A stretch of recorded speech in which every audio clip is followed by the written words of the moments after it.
RDTDaily.com presents a Tarabuster with comedian Tara Devlin. What's up?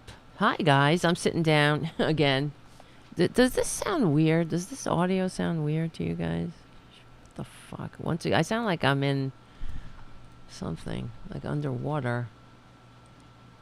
Does that sound okay to you? Or you guys will let me know in a minute. I had to change headset. Maybe it's the headset. Hold on.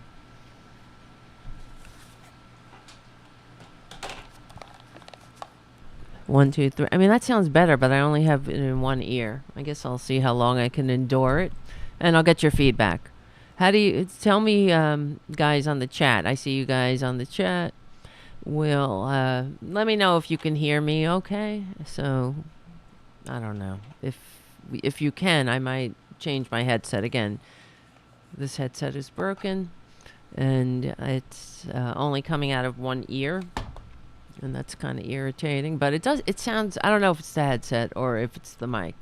So, okay, I sound fine? Okay, good. Thank you, Jonathan. Hold on. All right, I'll deal with it. I guess I'll get used to it. And, all right. Yes, guys. Thank you for hanging out, and thank you so much so far. I see the chat room filling up. Jonathan, thank you for joining, and thank you, Richard W., again, of course, for your super chat. Another great show, Tara. We just got started, and I love your optimism. I think it's going to be a great show, too. I'm sorry I got started a little late, and it's because there's a lot going on and getting prepped and all that, and now I mean, look at me. I look a mess. I don't know. I'm just... Maybe it's my body dysmorphic disorder. I feel like I look like frazzled. And anyway, it's fine. The lighting is not that great either. So we'll blame. And also, I'm old. What are you gonna do? You can't say that, right? Because what's the alternative? It's not that I'm complaining. I'm really not. Because I do look, whatever. It is what it is. I need therapy. I do go to therapy, and I'm just saying I probably need a session right now because I'm looking at my hair. Okay, who cares? This is not what this is not, a show about me complaining about myself. So this is unapologetic liberal talk on the right side of history, decency, dignity, democracy, and humanity. And I really appreciate you guys for your flexibility. The minute the show starts, you get the notification. So if you want to join us, hit the notification bell, because you'll find out, or it'll pop up on your phone or whatever when we go live, and we get to hang out. And this is what really is the best part of the show, is you guys, for me. And we're not just venting. I think we are making a difference. Yeah, it is therapy, Jim, on the chat. It's therapy for the resistance. It really is, because we're not just talking about the daily current events, which we are, but we put it in historical context and we bring humanity into it. What is it? It's really about what we're talking about. What progressivism is leaving no one behind. That's it. We stick together, we win, is the umbrella term for progressivism, for what we're trying to do. And I think that's the same. It's the same thing as saying e pluribus unum. So we are, as much as the founders were hypocrites, as we know, and they had their glaring blind spots, being able to write all men are created equal, and while owning other human beings, and of course considering women not even, just like the chickens and the cows, just part of your property. So we're making a more perfect union, and you see what's happening in this in this world. There is okay, well, let me formulate before I begin. I just want to thank everybody for your patronage, and of course, again, Richard for your super chat, another great show, and Jim, thank you for your super chat right out of the gate. So, we see what's going on in the world, and everything is cause and effect, as we know. So, we had an opportunity in this pandemic to come together.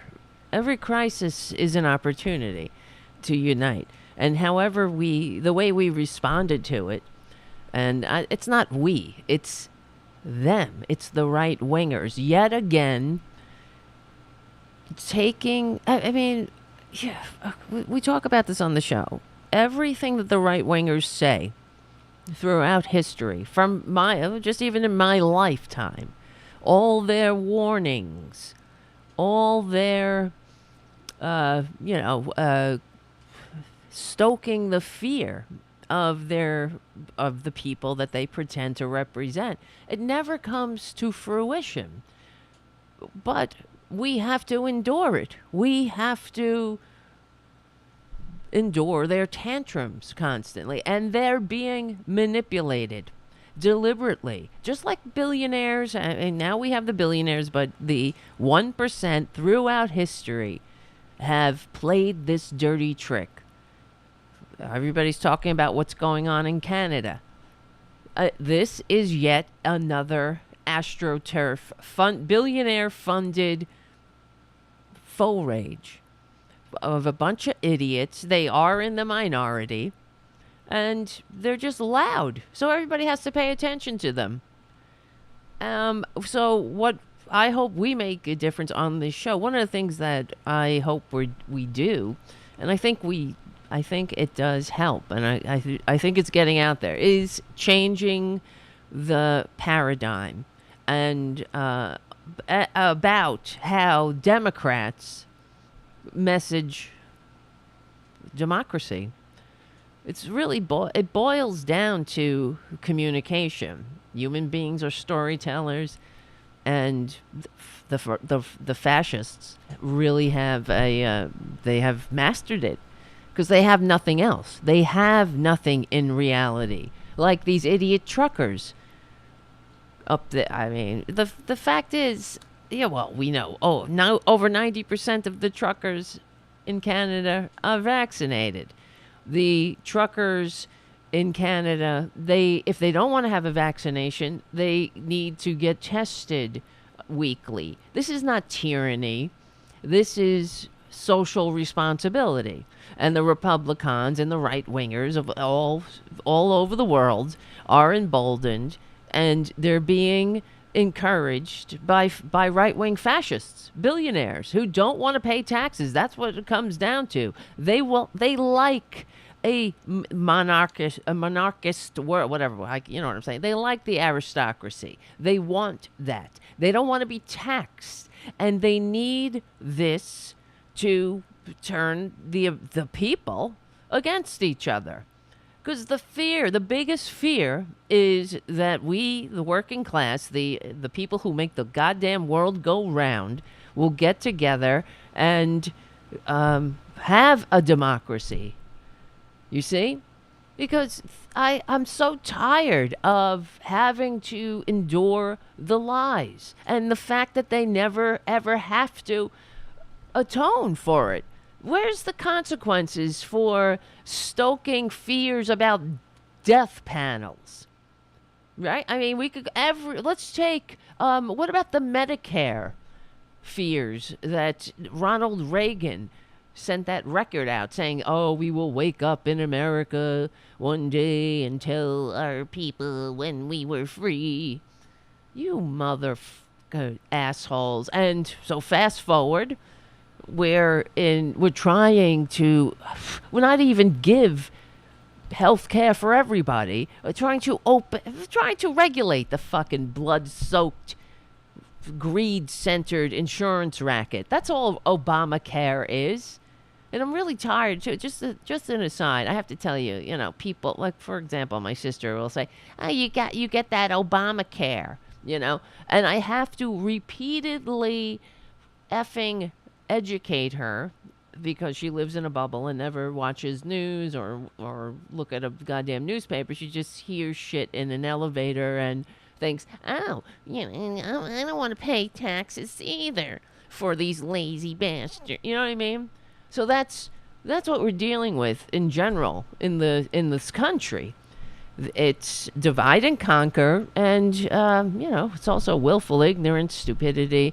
But you'll say, you get that Obamacare. I'm like, you fucking have Obamacare too. We all have Obamacare. God damn it. And the fact that the people don't seem to realize that is an example of the the failure of the Democrats to message. What are you talking about? We all have Obamacare because Obamacare is regulating the goddamn insurance racket. So everyone now, I mean, I remember when people were kicked off when they got sick and went bankrupt, or kids weren't, they would hit their lifetime cap before they hit puberty. I mean, this country is sick. We are sick, and they like it that way. They want it that way. I have to play something, though, just to get us started today. That's something that pissed me off. So, and it's part of the problem, too. Here we go again. This was today at the Speaker of the House, Nancy Pelosi, gets together with the press. This is, let me just play it before I vomit. I was going to close by saying that you've heard me say again and again that the Republicans seem to be having a limbo contest with themselves to see how low they can go. Wait, hold on. They seem to have oh, shit. Do you hear that? Where is that coming from? I want to talk about that, but not right now. Oh, my God. Do you hear that? It's fucking Marjorie Taylor Greene. Oh, it has to be on another... I do this. You guys know this is one of these pet peeves. Because I have every goddamn website open that we're gonna talk about. Now there's a Grammarly commercial. Oh my God. I can't find it. Where'd it go? I don't want to close all these windows because I need them. Somebody help me. Okay, there you go. It must have been the Independent that did that. All right, let's get back to... I don't know if you heard that or not. You guys will tell me on the chat. It just pops in my ear. Grammarly. And before it was Marjorie Taylor Greene. We'll talk about her too, because she's a dumbass. And I'm sure you heard she thinks the Gazpacho is coming for her. It's indicative of their ignorance. They're ignorant. Gazpacho.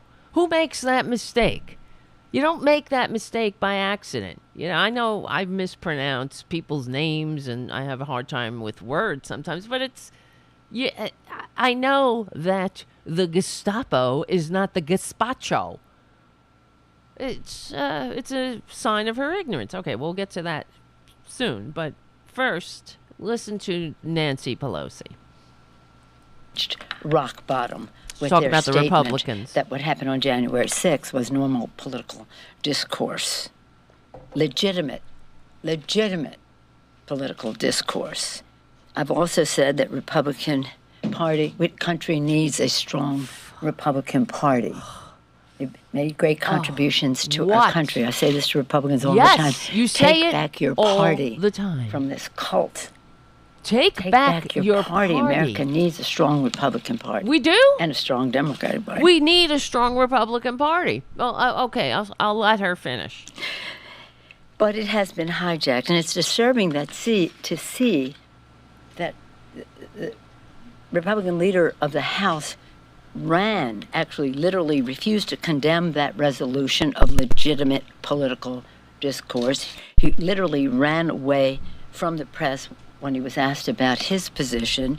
The Republicans can run, but they cannot hide from what happened on January 6th to call that legitimate political discourse.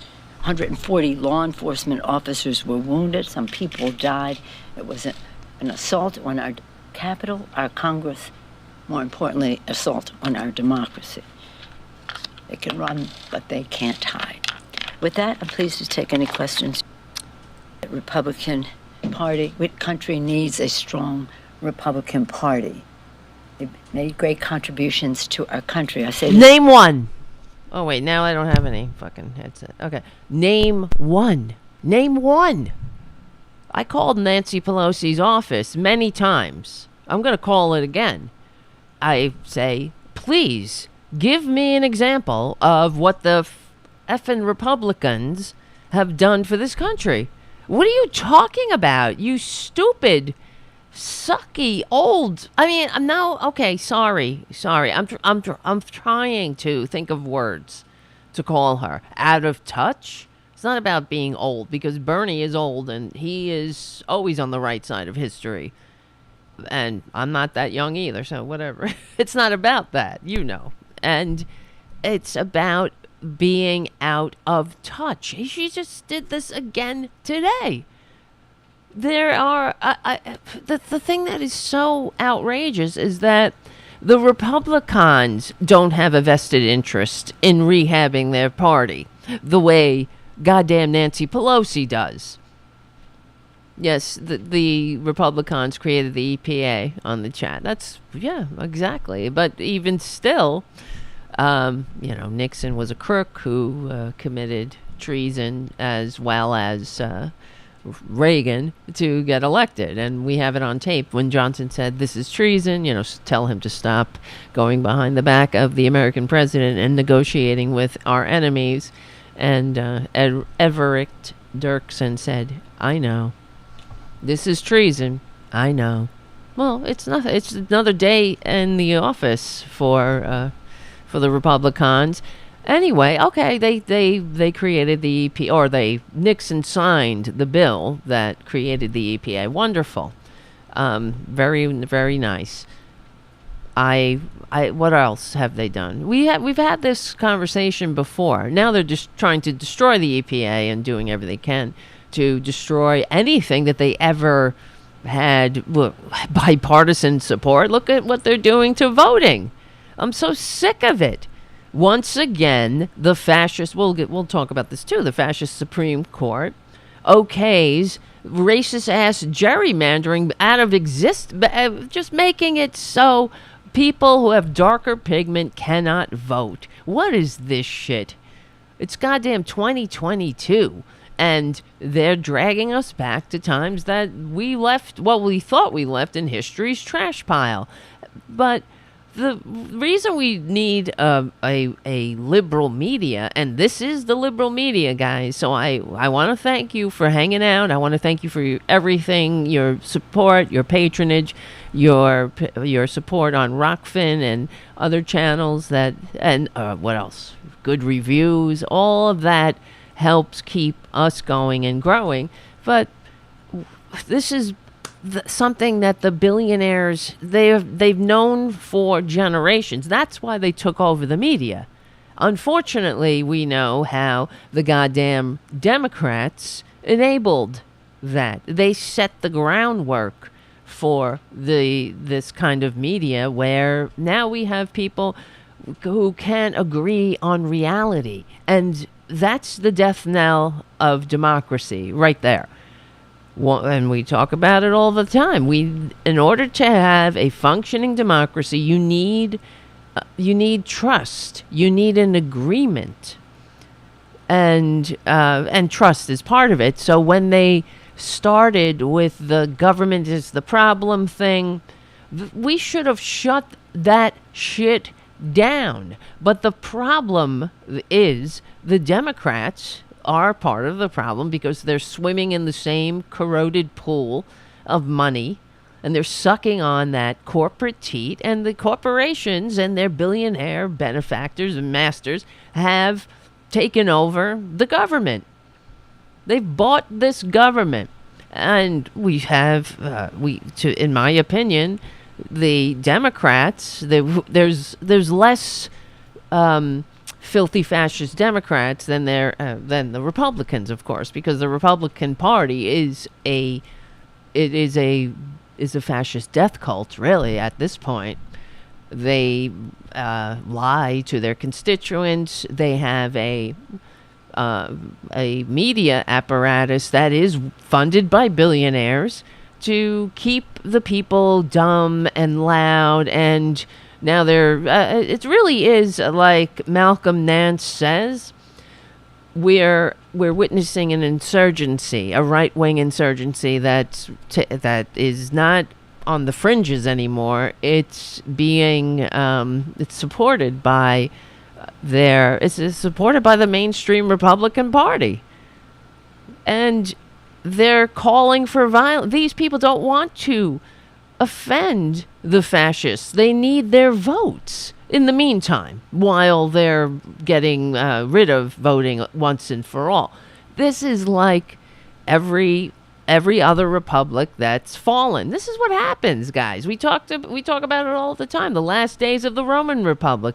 The people who lived in the Roman Republic, and in the last days when Augustus assumed power after civil war after civil war after civil war, and by the time he was done, the Roman Republic was dead, and then they were into the empire, and it didn't take very long for the intergenerational aristocracy to turn into corrupt mad people. I mean, it was like, what was it? So Augustus, Tiberius, no wait, who was the second? Augustus, Tiberius, Caligula.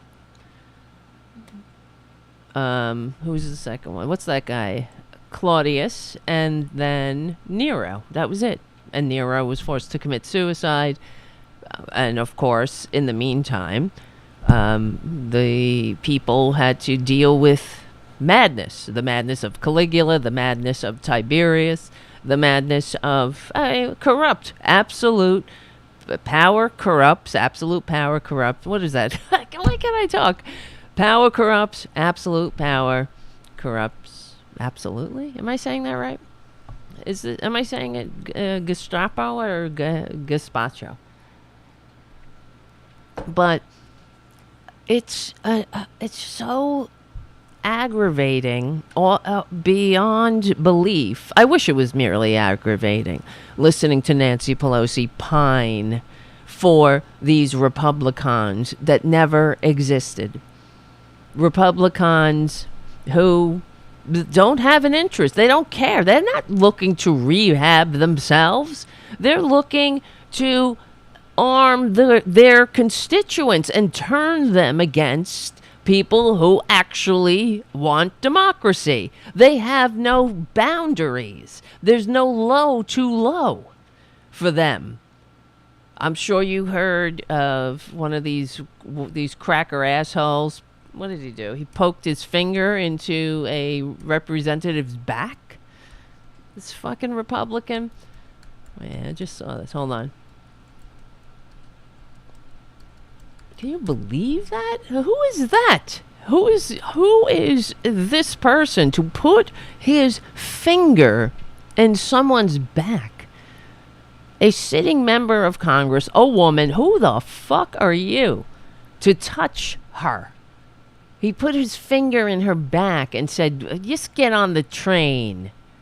Because, asking a Republican to be a decent person and consider other people is now an offense to their freedom, which is and it's spelled Freedumb, because it's not freedom. They're freedom. Yeah, here it is. The Georgia lawmaker who extended his middle finger. Oh, no, wait. This is the wrong one. I'm looking at the wrong one. Wait. Oh, wait. I didn't even see this story. Georgia lawmaker extended a middle finger in a group photo of the state house. Holy shit. How did I miss this? It's like a fire hose of news, of course. Yeah, look at this shit. I didn't see that. Georgia lawmaker extends his middle finger in a photo of the state house. Holy shit. And it really fits in what we're talking about, because Republicans have so denigrated government that this is what happens. They give their finger in a house photo. What is this? Let me see this. Atlantic Journal Constitution.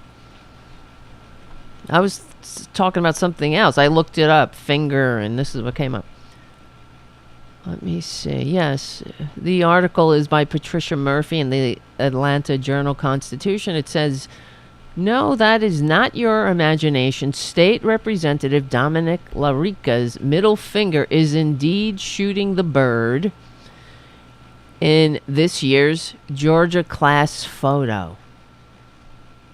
Like I said, Republicans lack the maturity to function in a free democratic society. And here's Exhibit Z times a million. Once a floor leader for Governor Brian Kemp, LaRicca, has fallen out of favor with some senior Republicans in recent years and was drawn into the same district with a fellow GOP legislator. He is increasingly thinking about his next move. Who cares? Fuck this. So when a photographer took the annual group photo of the Georgia House last month, LaRicca was in a mischievous mood. He joked with colleagues about TikTok videos of kids ruining their family photos because they are an emotionally stunted white men. So what he was triggered, and they revert back to schoolyard bully. Now, what would happen if this were a teenager? There would be consequences. But oh well. So this prick ruins their photo, and also it is really just spitting in the face of democracy and every American who believes in it, and every American who ever died for democracy. That's what truly offends me. It seriously, it hurts my soul when I think about every person who ever died for this thing. And these pricks are literally wiping their asses on the curtains in the Capitol after they take a shit. They literally took a dump in the Capitol. But that didn't happen overnight. That wouldn't happen if there was any respect for democracy. They don't care. They don't like democracy. They like their con man. They like their privilege. They would rather consider themselves temporarily embarrassed millionaires than think that they have to share a democracy with people who have darker pigment. That's what it's about.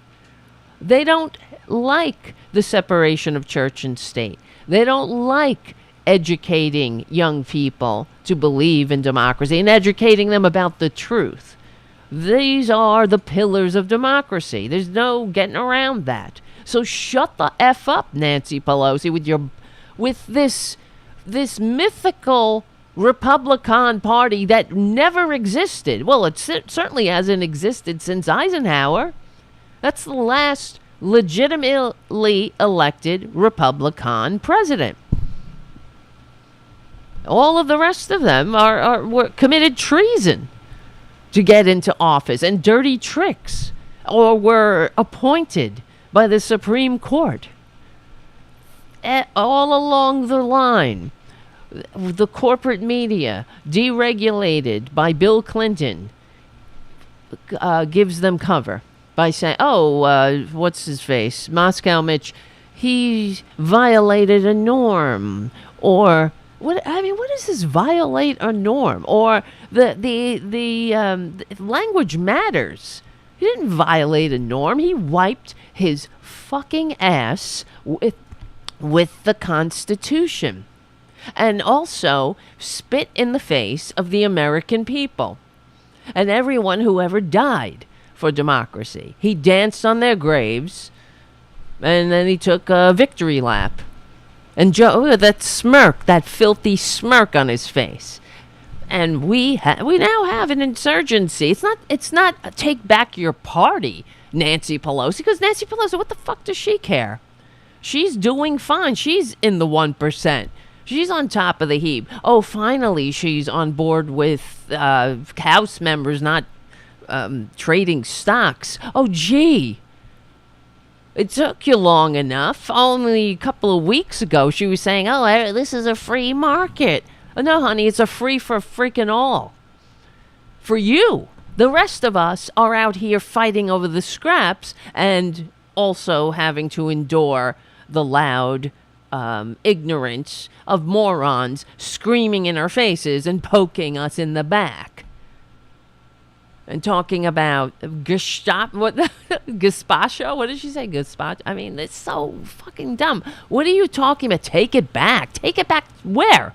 They want to take it back. They're taking it back to times we left in history's trash pile. And that's what they've always done. They've always been an anti-democratic insurgency. That's the truth. They never liked democracy. They just they weren't able to let their freak flag fly as much as it is. They hate democracy.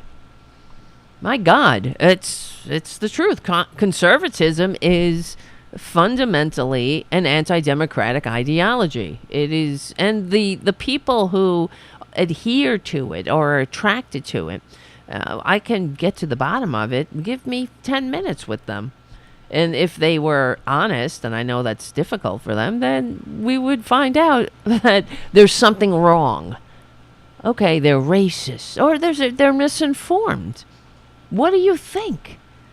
I mean, I've told you the story. My sister would talk about my nieces and nephews who were in college. Now they're they graduated and whatnot, saying, and she would repeat this bullshit. Say, oh, if you were a dreamer, if the kids were dreamers, because my niece and nephew went to Rutgers, if they were dreamers, they would be able to get a full ride because they're giving dreamers a full ride.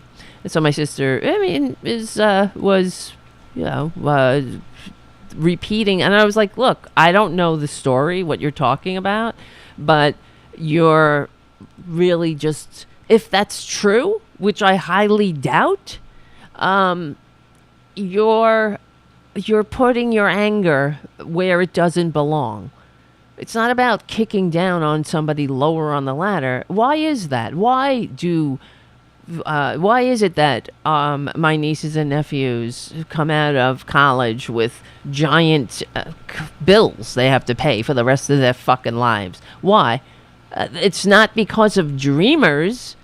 It's because of the fucking Republicans. And the cursing is off the chart tonight. I still feel like there's something wrong with the microphone. Is this sound fine to you guys? It sounds okay? I don't know. I'm waiting. There's like a 10-second delay. That's why I'm... Does the audio sound okay? Oh, so we have a troll in the chat room? Okay, thank you. I know, I need constant validation. Thank you. Thank you, Mugstew. Thank you so much. It just sounds weird in my headphones. I don't know.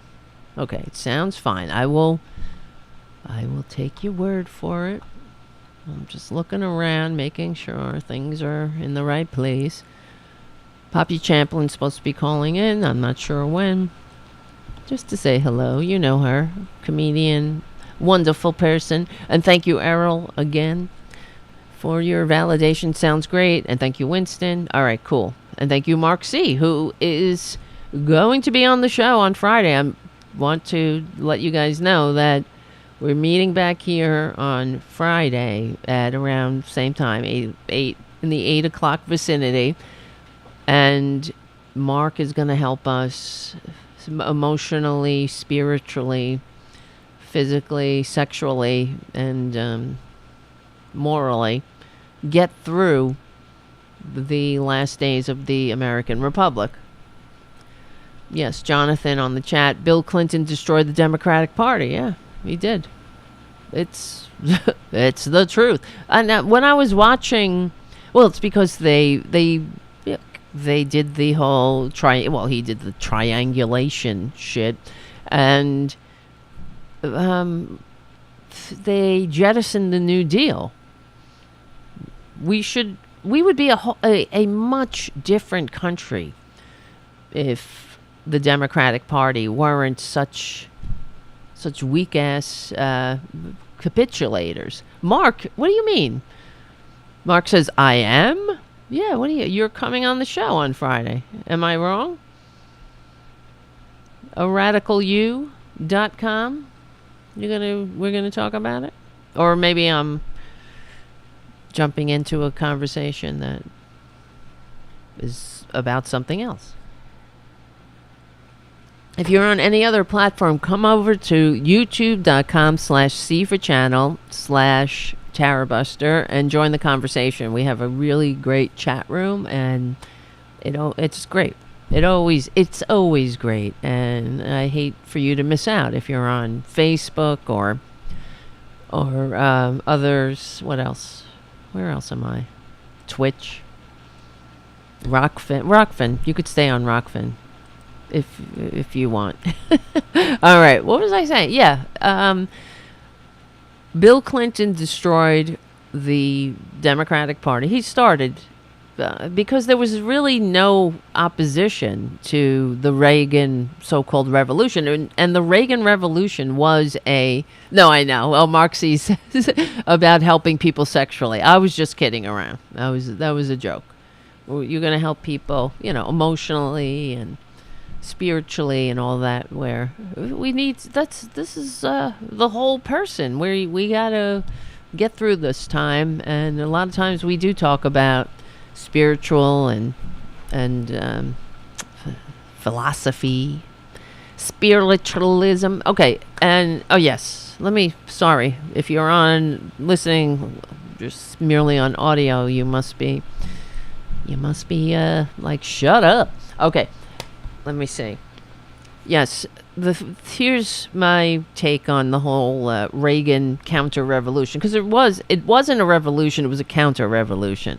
The FDR presidency, the New Deal, that was a true revolution. And if I'm not mistaken, I remember reading something about FDR saying it like that, saying it's time for a revolution for the American people. And that's I'm just paraphrasing, but he was a traitor to his class, of course. And because he was born into wealth. But I think, and it's sort of like when we were talking about the power, that book, Power, what is it called? Corruptible, Who Gets Power, and what it does. Wait, how is it? Let's see. Who Gets Power and How It Changes Us by Brian Klaas. And Brian Klaas was the hypothesis is it power that corrupts the person, or is the person who is corruptible attracted to power? And the thing is, it's a little bit of both sometimes, but it's also our system is set up to attract the absolute worst people. So we'll just leave it at that for now. And it's because they're the ones who want to jump in, and like Trump, he saw the opportunity to really get in on a lucrative grift, because he's a grifter, and he has been his whole effing life. And so, and the corruptible assholes, they're not looking at the American experiment as a high ideal that they believe in and want to pass on to the next generation. They don't give a shit.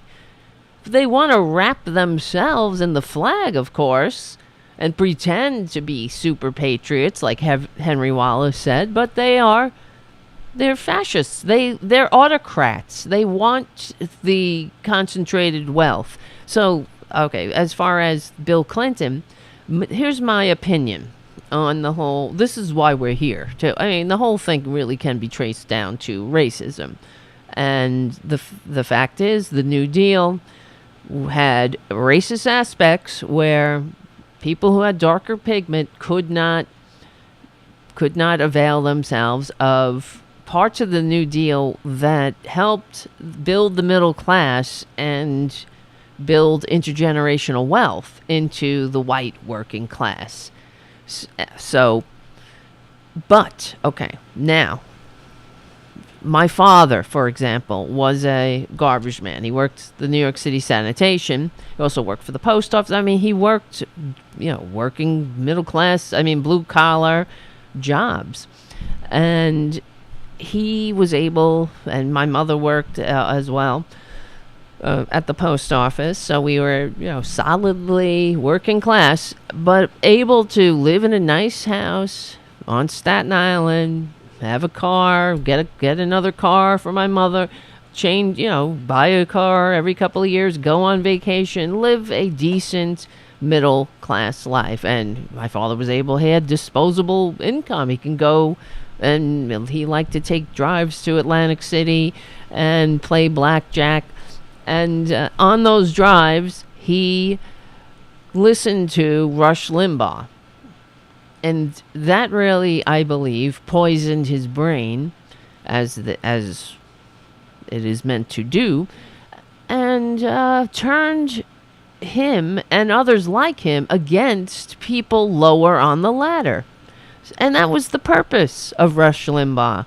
So, because my father was able to have these things, have a house, they bought the goddamn house. They have, accumulate intergenerational wealth that way.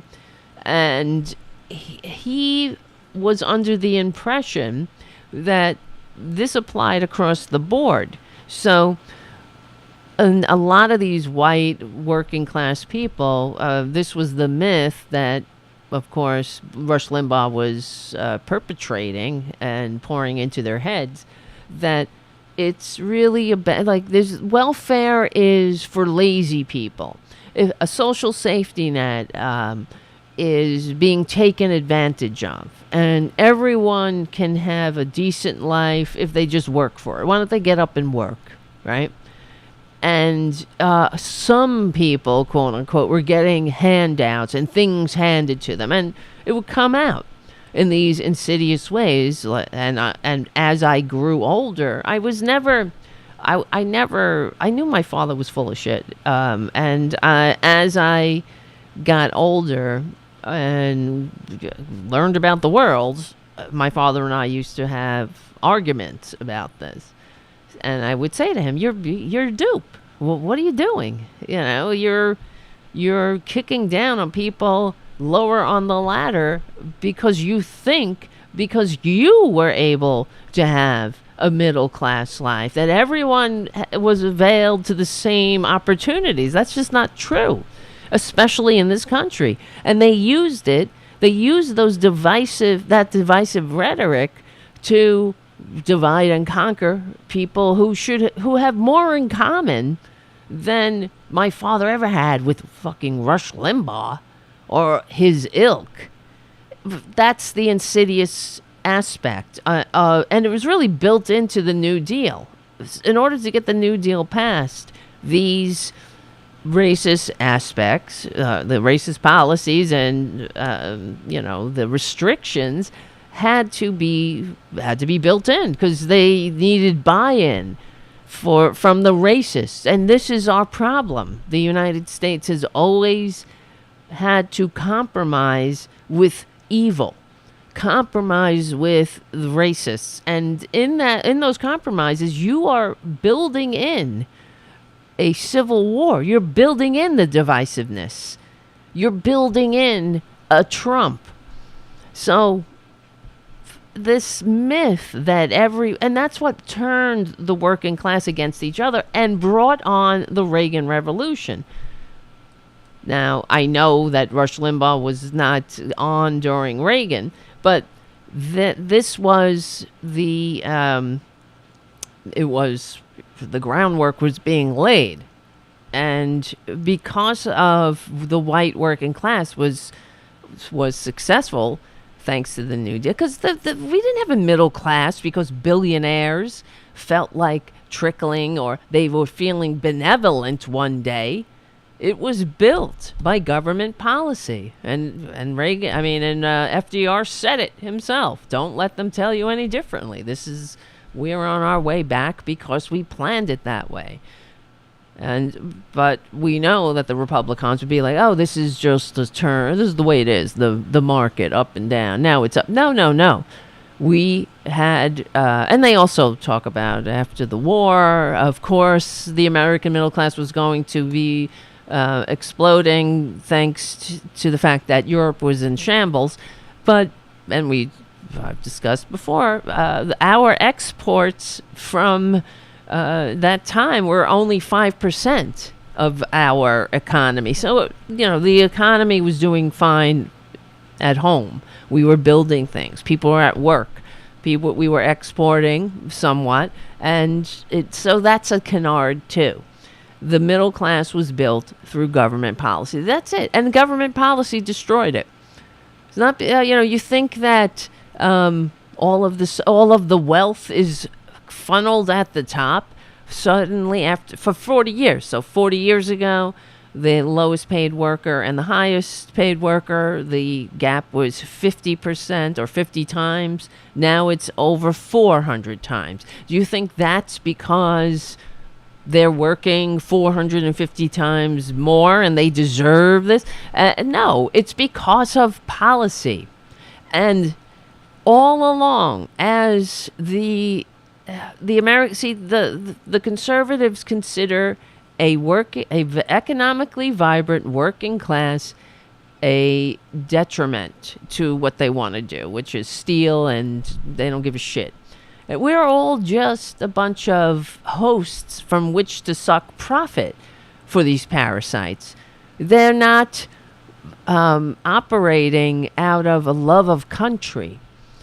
So don't let them. Of course, you don't let them fool you, but it's so many people do. Just wearing those stupid red, white, and blue shirts and shit. They look. It's embarrassing. It's there, and there's no difference really between I'll show you this picture. Actually, I did this little meme. Here we go, for the Tarabuster site on Facebook, which Facebook sucks, I know. Facebook killed Republican Dirty Tricks, the website, and it's not surprising. We'll talk about Peter Thiel, the billionaire who was on the board, who left the board to go and fund some more right-wing AstroTurf assaults against democracy, including the truckers. So let me show you this picture. Not that one. It's on here. Look at that. What's the fucking difference? There's the Taliban, and there's a candidate for governor. No, what is he? He is a candidate. Do I have his name down here? Yeah, Rick Bratton. And, of course, he's wearing a Let's Go Brandon shirt. Look at these kids. This is child abuse. There's no difference. And then you search, you'll see pictures of infants. This is one of the things these assholes like to do. They like to pose babies with guns, like babies next to an assault rifle. And there's the same exact photo, basically and practically, of some child, a baby, laying with an ISIS flag and an assault weapon. They're the same. It's the same mentality, except they want a little bit more Jesus, and the other ones, want whatever, Allah. So, but it's the same sick-ass fundamentalism that lacks the ability to function in a democratic society. That's what it's about. They lack the maturity. What are you doing? with these guns, assholes. The other thing is, I don't get it.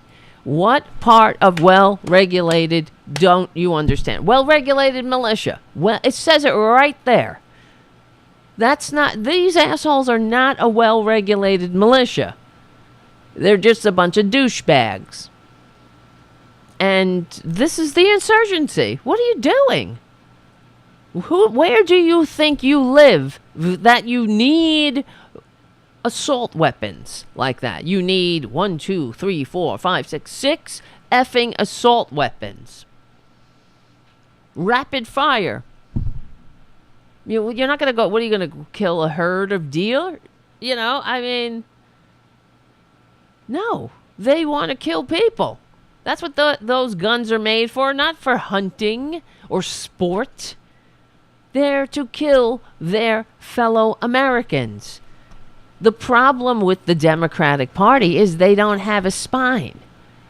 Instead of talking like me, saying this enough with this shit, what part of well-regulated militia don't they understand? Hanging out, you're wearing the same plaid red shirt. That doesn't make you a friggin' militia. It makes you a cult, a nut job. It makes you an abusive parent, passing your sickness on to the children. These kids, this child abuse. You think they're learning about the liberal age of enlightenment? And the high ideals of e pluribus unum, we're in this together? No. And I know it means out of many one, not that, Instead, we get this. I was going to close by saying that you've heard me say again and again that the Republicans seem to be having a limbo contest with themselves to see how low they can go. Okay, great. Stay on that. What are you talking about? I really want her to explain, because maybe I'm missing something. If Nancy's calling to take back their party, well, what have they done? What's the great shit they've done? You can name one. Another thing, this is a hallmark of propaganda, is that they don't have the receipts. They don't say specifically what they're talking about. And Nancy Pelosi's doing it right here. Take back your party. The American people need a strong Republican Party that's done so much good for America. What? What fucking good? What good? You give me an example. What is so hard about that? And that's what propaganda is. They expect you to fill in the gaps. And it's like, if I say the word cat to you, everybody's going to think of a different cat in their mind. Instead of, if I wanted to talk about Tara Jr., and then I'll have a picture of that, and then we'll all have the same image. But what happens when the media does this, Nancy Pelosi does it, the Republicans do it, they're doing it because they're reaching into the psyche of whoever they're talking to, and they're pulling out their fears, or they're tickling their racist funny bones. And in this instance, Nancy Pelosi, she's enabling fascism. She's enabling it because it's not strong enough to say, take back your party because the American people needs a strong Republican Party that's done so much good for America. That basically says the Republican Party, it's an option. It's an option. Okay, now they're a little crazy, but they're an option. They're not an option. They are a fascist death cult insurgency with a con man at the top who's destroying democracy because he cannot stand the fact that he's a loser, and everybody knows it. He's a fucking loser. The Republicans are losers. They hate democracy. They hate America. And how can you tell? Oh, look at how they dress. Look at their lies. The other day we did that Dan Bongino thing, and thank you, I am Antifa on Twitter, for giving me a lesson in how to pronounce it. So we did the Dan Bongino thing where he deliberately took the stats on the healthier states and completely flipped them upside down. The healthiest states are not the red states, they're the fucking blue states. But so tell me, Nancy, what's the great things? I don't know. They seem to have reached rock bottom with their statement that what happened on January 6th. Okay, you see? She has an example. Great. That's the way you do it. That's the way you educate people. You don't go on your media platforms like corporate media does and say, well, the American people know that the Republicans have done so much good for America. Okay, what? Tell me. What have they done? List it. It's an epidemic in this country, but it's also lazy and it's propaganda. That's what it is. They want you to fill in the blanks. They want you to fear death panels, caravans, all of that. They want you to fear socialism. Well, what's socialism? You seem to you like socialism a hell of a lot. All throughout history, the same operatives, the same entities have tried to destroy this country.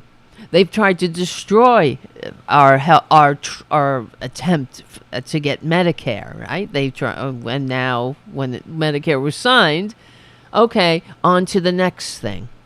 Now all of a sudden the Republicans are keep your government hands off my Medicare. But there's no consequences for them for them vilifying and fear-mongering over it. You see? There's no, they never pay a price. And Nancy Pelosi, she doesn't want them to pay a price either. What are you talking about? If they've done so much good for America, you would be able to rattle it off. What have they done? I could tell you what liberals have done. We live in the middle class, whatever's left of it. It's now below 50% of the population, which doesn't seem to get any play on corporate media. It's because of liberal policies, building from the ground. And that's what liberalism is. Don't leave anybody behind. We're in this together. One person, one vote. We all have value. And that's what makes us strong. You want to talk about American exceptionalism? We're exceptional because we're a nation of immigrants. And we live in this melting pot. I remember the Schoolhouse Rock when I was little. The American melting pot. What is it now? What the Republicans, when they got into office, despite receiving fewer votes, they took that off of the Immigration and Naturalization mission statement. They took off the first line, which was America is a nation of immigrants. They took that off. Why? Is that one of the great things they've done for this country? What effing great things, Nancy? I am so sick of it. I hope you guys call, because I'm going to call her. I will be calling her tomorrow again and asking her if anybody answers the phone. They usually don't. You leave a message. And asking them, what good? Well, tell me. But if they've done so much good, you can tell me one thing. But if you can't, shut the fuck up about this shit. I see Poppy on the chat. Poppy, you want to call in? Oh, did I send? You don't have the number? How many times I got to give these fuckers the number? Not you, Poppy. I'm talking about everybody. Let me see. I don't know. we're doomed. Let me play this while I find the number. Normal political discourse. Legitimate political discourse.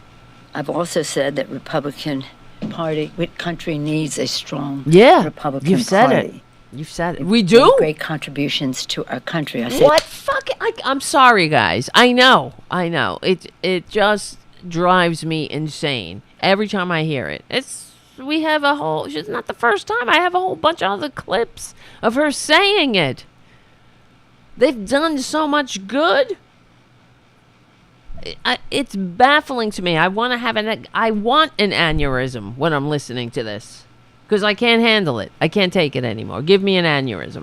I need to just, boom, get out of here. It's crazy. Great contributions to our country. I say this to Republicans all the time. Take back your party from this cult. Take back your party. America needs a strong Republican Party and a strong Democratic Party. Oh, yeah. Well, that's an afterthought. It's been hijacked, and it's disturbing to see. No, it hasn't been hijacked. It's coming along as planned. This is the way it's supposed to go. It's supposed to go to batshit crazy. Oh, thank you, Poppy. You have the number. I'm only kidding anyway. You know I love you. Otherwise, I wouldn't tell you to come on the damn show. God damn it. Where is the call-in studio? Oh, fuck it. Did I lose it? I might have to log in again. Hold on. Oh my God. This is what you get. It's fine. Everybody is used to it. It's me. This is a one-man band. I lost the call-in studio. I know it's there somewhere. Man, oh man, oh man. Did I not start it? What the fuck is going on? Call in, Pop. Poppity pop, pop, pop. And we'll get you on the air. Poppity pop. Poppity pop. Pop, pop, pop. It says it may not be able to hear you because your speaker volume is low. Maybe that's why it sounds weird. Something is wrong with my computer then. That's what it says on Skype. Let me see what the hell is going on here. Effing Jesus, help me. Help me, Jesus. Don't tune away. Don't turn away. Why can't I hear myself? Alright, now it's on mute. Wait a minute. I don't know, man. I don't know. What is too low? It says it on Skype. I'll show you. Not that. See? Oh, it's not, you can't see it. See, it says you may not be able to hear because your speaker volume is too low. People are having trouble hearing you. Move closer to your mic. That's what Skype is saying. What is going on, world? I don't know. Hello? Hello? Speakers? Let me do this.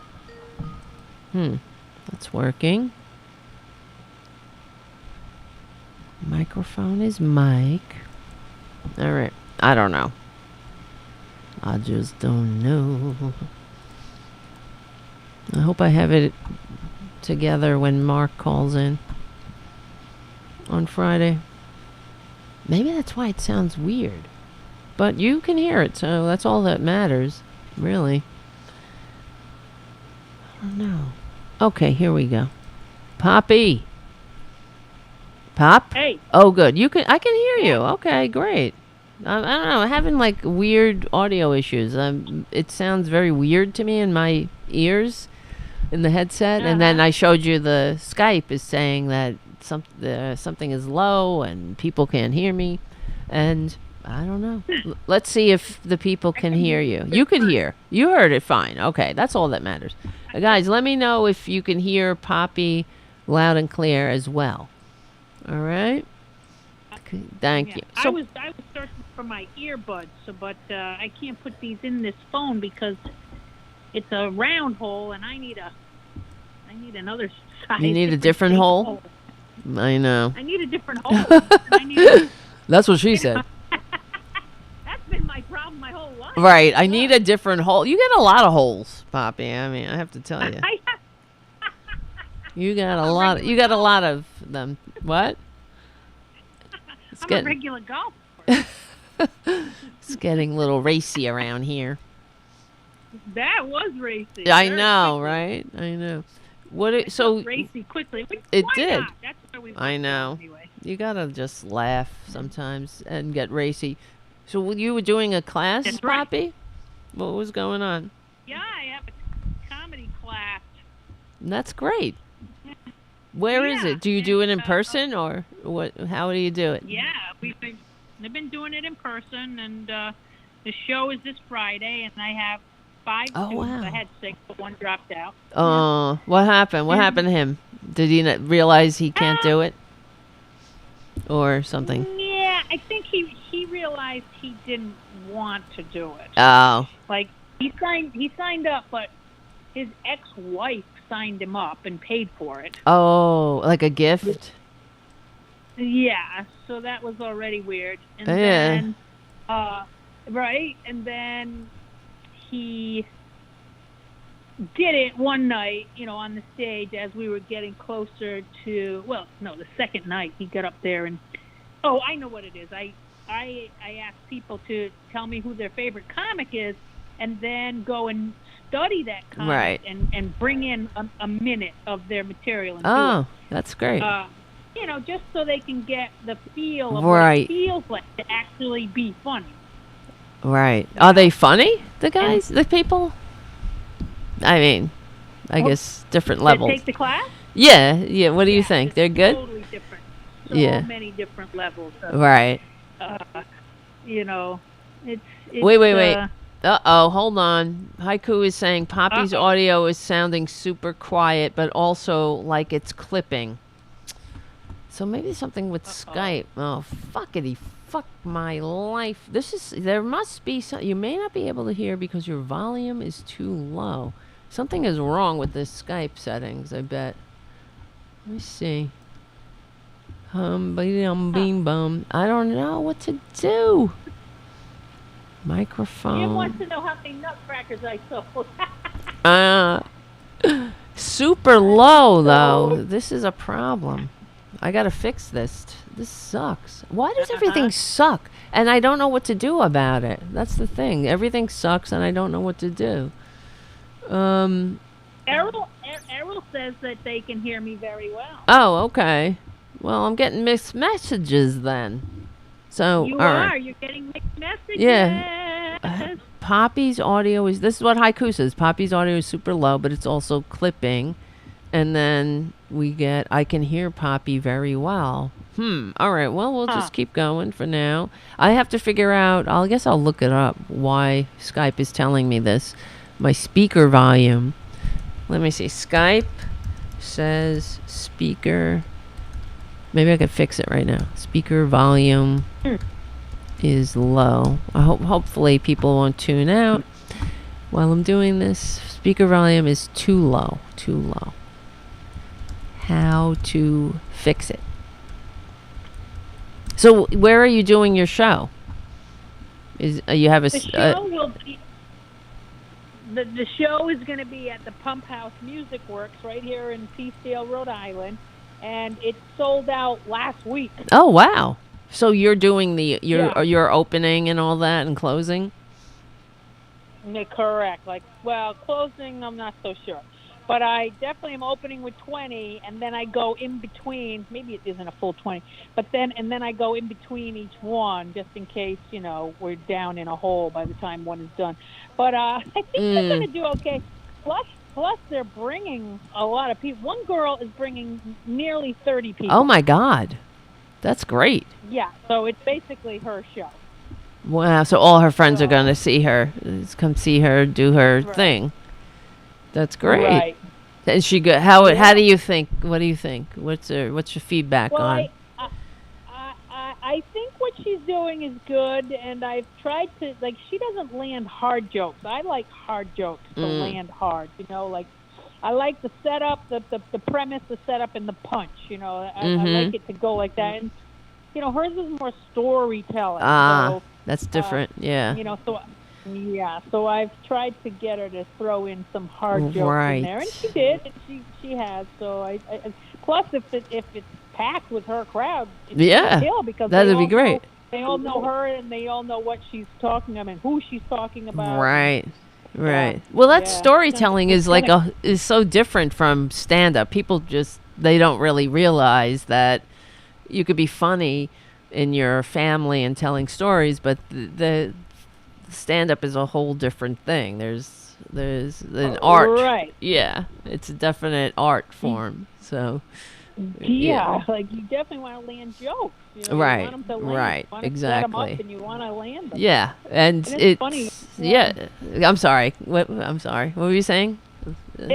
I was saying how I have this one guy, and he was giving me a hard time because some people don't want to listen. They want to do it the way they want to do it. They think that they're right, even though they've never done it. Right. And they're trying to like debate you about it. Yeah. Yes. Huh. So this guy wanted to do a song wearing a dog's mask, like this helmet mask of a dog, and I'm like, really? Why? I think you need to do that. That's the question. There was not even a premise about it. He just wanted to throw it in there, you know? And the dog was just saying bad things. It's just, I am a bad dog. I shit on your lawn. I piss on your flowers. You know, it's like... Oh, that's kind of weird. Wait, I just lost my own audio. This sucks. This is fucked up. Wait, hold on. Hello. I might have to, like... Hold on. Can you hold on? Yeah. Oh, yeah. Hold on. Everything. I can't hear myself. Hello. 1, 2, 3. 1, 2, fucking 3. Okay. I hear myself now. I mean, I don't know what the fuck. Every day. Something wrong with that goddamn computer. Become a patron, please, so I can get some help up in this bitch. Really? I know. It's so annoying. You need it. I do. I mean, I am technical to a degree, but only because I've had to be. By now. Right. But then when things go wrong, I'm like, what? There's so many wires and there's so many buttons. It could just go off the rails. Anyway, so we're just, what do you think about, so I'm just, as far as your class is concerned, are other people in the class, are there any people doing politics in the class? Or it's just jokes? Yeah. I always, personally, people always ask me, what kind of stand-up do you do? Mine is not really like about politics. And I know you have said that I should do it. I need to add that and start doing it. And I haven't done stand-up in a few years since the pandemic. But it's true, though. But I just feel like, well, people say that whatever when we're discussing it on the air, we're doing it in a funny way too. So it's also more like venting, right? The thing is, when you're doing stand-up, do you want to lose, a percentage of your crowd once you unmask who you are for and what you believe? Right. You have to really, like that. Yeah. Mm-hmm. It's become so polarized these days that like right now, I'm watching MSNBC and these truckers. Oh, yeah. Let's talk about that. Oh. What are they saying on MSNBC? Because we were going to talk about that, so this is a good way to get into it. Yeah. Because I was just reading here. Let me see. I didn't read it on the air yet. So from this website called grid.news, and they're talking about, they're doing some investigative reporting on what this movement, quote unquote, is, and it is funded yet again. It's another AstroTurf asshole enabled outrage, Fauxrage. So the article says the hacked account and suspicious donations behind the Canadian trucker protests. So there's this woman. So she had her Facebook account got hacked, and her daughter created a new Facebook account for her, and she's been trying to get her other account gone or whatever. But these donations and pro trucker websites, or Facebook pages, are being set up in the hacked account's name.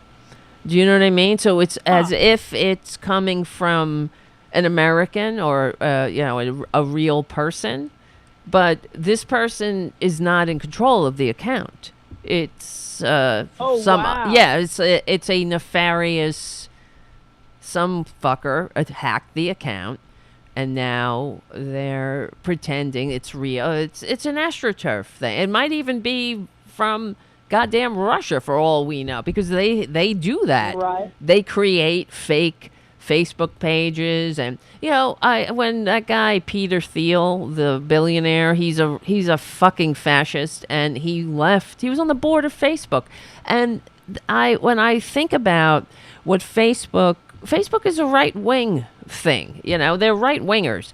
I told you guys before that Susan, who is a friend and also a supporter of Tarabuster, she tried to post something from the Tarabuster page on Facebook, and she got a warning saying it was against community standards, and that's not the first time. And it was nothing against community standards. It just seems that everything from my page, it's because they're suppressing it. Like the right wingers think that they're under attack because they're being told they're under attack. No, they're not. In fact, the social media studies show that right wing Twitter feeds, right-wing Facebook feeds get higher promotion, and it's just the algorithm suggests it, and it pops up. And case in point, my own Twitter feed. I don't know why. As soon as I log on to Twitter, I get all these fucking right-wing assholes constantly. I'm not following these people. But I get their accounts just popping up automatically on my feed. Like you're getting the first opinion that you see is from a right winger. It's really annoying, and it also influences people. So let me see. According to this article, it says hundreds of people have been camped in the icy streets of Ottawa, blah, blah, blah. Okay. But a close look at several freedom, quote-unquote, freedom convoy groups and crowdfunding efforts online shows the involvement of anonymous actors, deep-pocketed non-Canadian donors, and prominent U.S. right-wing political figures. Once again, this is what they do. This is like when I went to Washington, D.C. with Mike Malloy, and when the Supreme Court were hearing the Obamacare case, another challenge to Obamacare, and then they had this handful of right-wing assholes. I ended up talking to a lot of them. One woman, you probably saw the picture of her. She's the one with the "Get Your Hands Off My Medicare." She had a big Mickey Mouse hand, and that picture went viral of this woman with the big Mickey Mouse hand that said, "Get your government hands off my Medicare." And I spoke to this woman daily for days, as long as we were there. We were there for 3 days, and I went out and spoke to her constantly. And she was a nice person. We would discuss, and I wasn't aggressive with her or challenging, but I would just say, what are you doing? And she said, well, no one says that people shouldn't get health care, but this is going to, it was all this bullshit. This and it's wrapped in this fake concern,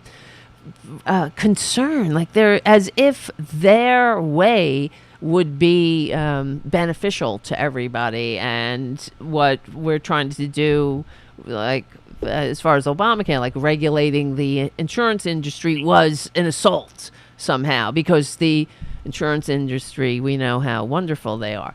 So, it's... but anyway, the point is they were also funded by billionaires. So they got the buses and with the, freedom, everything on the side of the buses.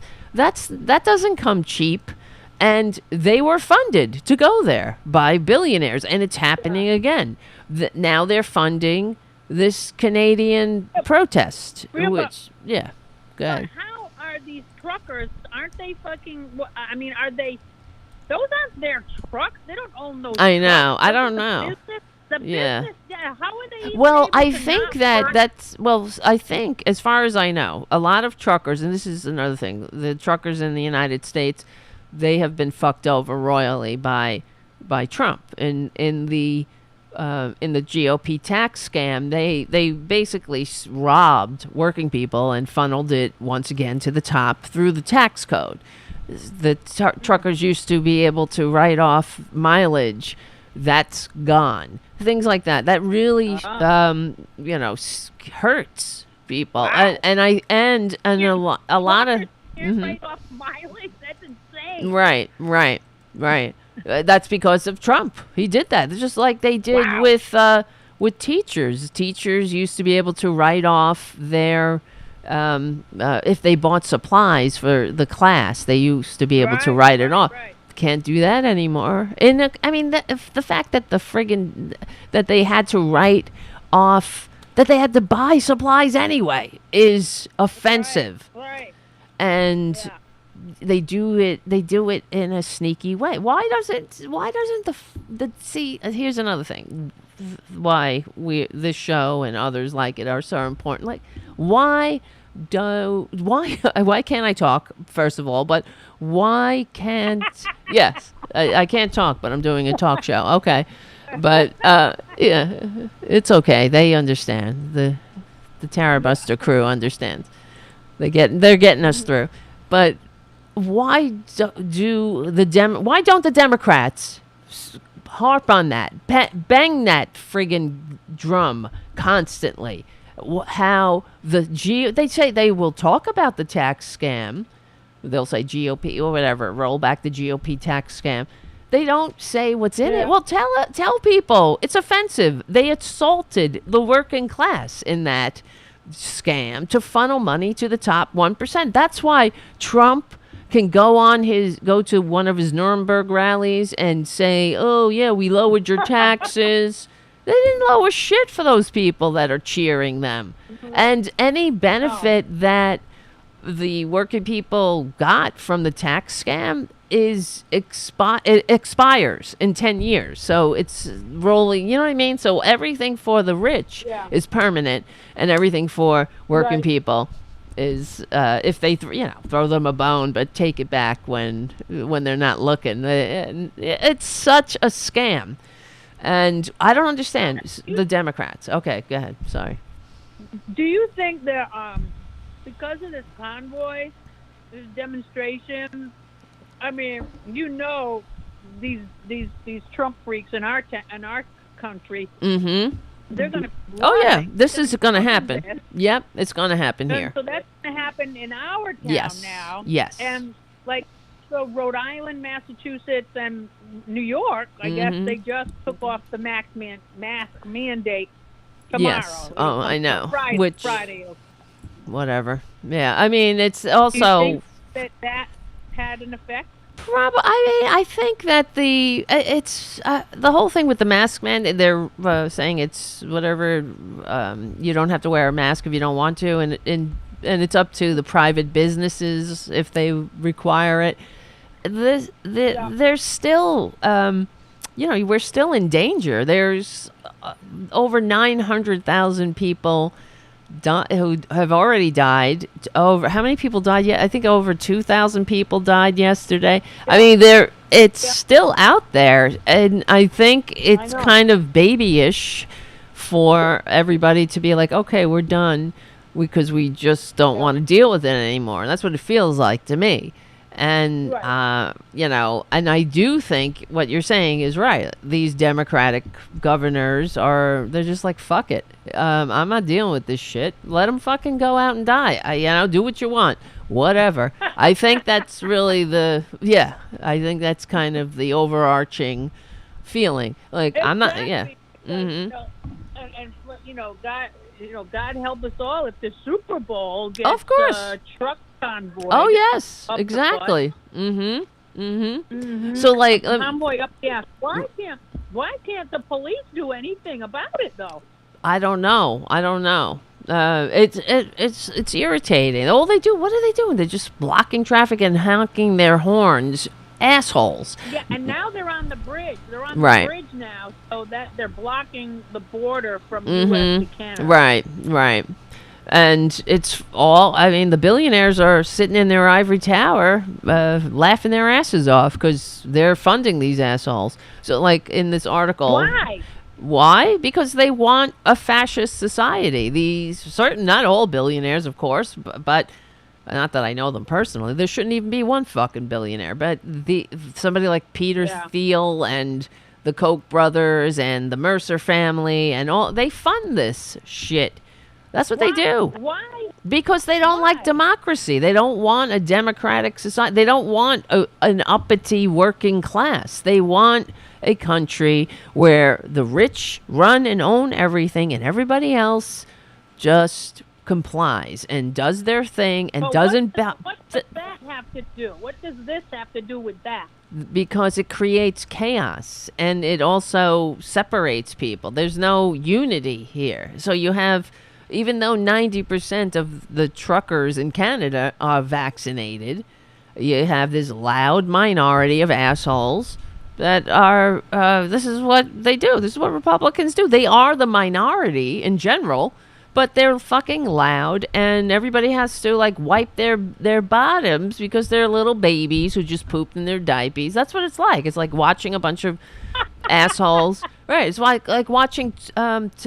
like, what do you call it? Toddlers we've all seen it, a toddler have a tantrum. When the toddler's having a tantrum in a store or whatever, everybody has to stop. Everybody has to attend to the toddler tantrum, you know. It's the same thing. Is that the billionaire saying, look at the toddler having a tantrum and don't look over here? Well, it's part of it, but it's one of the, of course, happy accidents of it. Don't look over here, look over here. But it is a way of dividing people, and they're dividing people against the government. The billionaires, these fuckers hate government because government is the only entity powerful enough to stop them, to regulate them, to stop them from stepping on their boots on everybody's neck. And they don't like that. We lived in a world, I didn't live in it, you didn't because we weren't born yet, but since recorded history, at least the past 2,000 years, the majority of the human race lived and died under an intergenerational aristocracy, right, in Western civilization. That's what they want.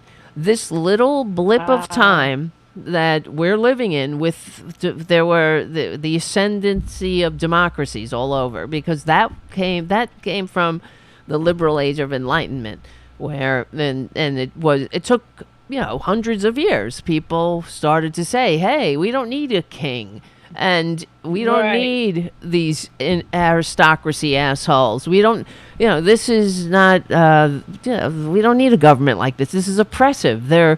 And it came from usually in the salons in France and from people who were also rich and educated, because the working people were too busy out there toiling in the fields and whatnot. But like John Locke, Rousseau, some of them, they were exiled or they had to flee their countries and put in jail even because of these radical ideas.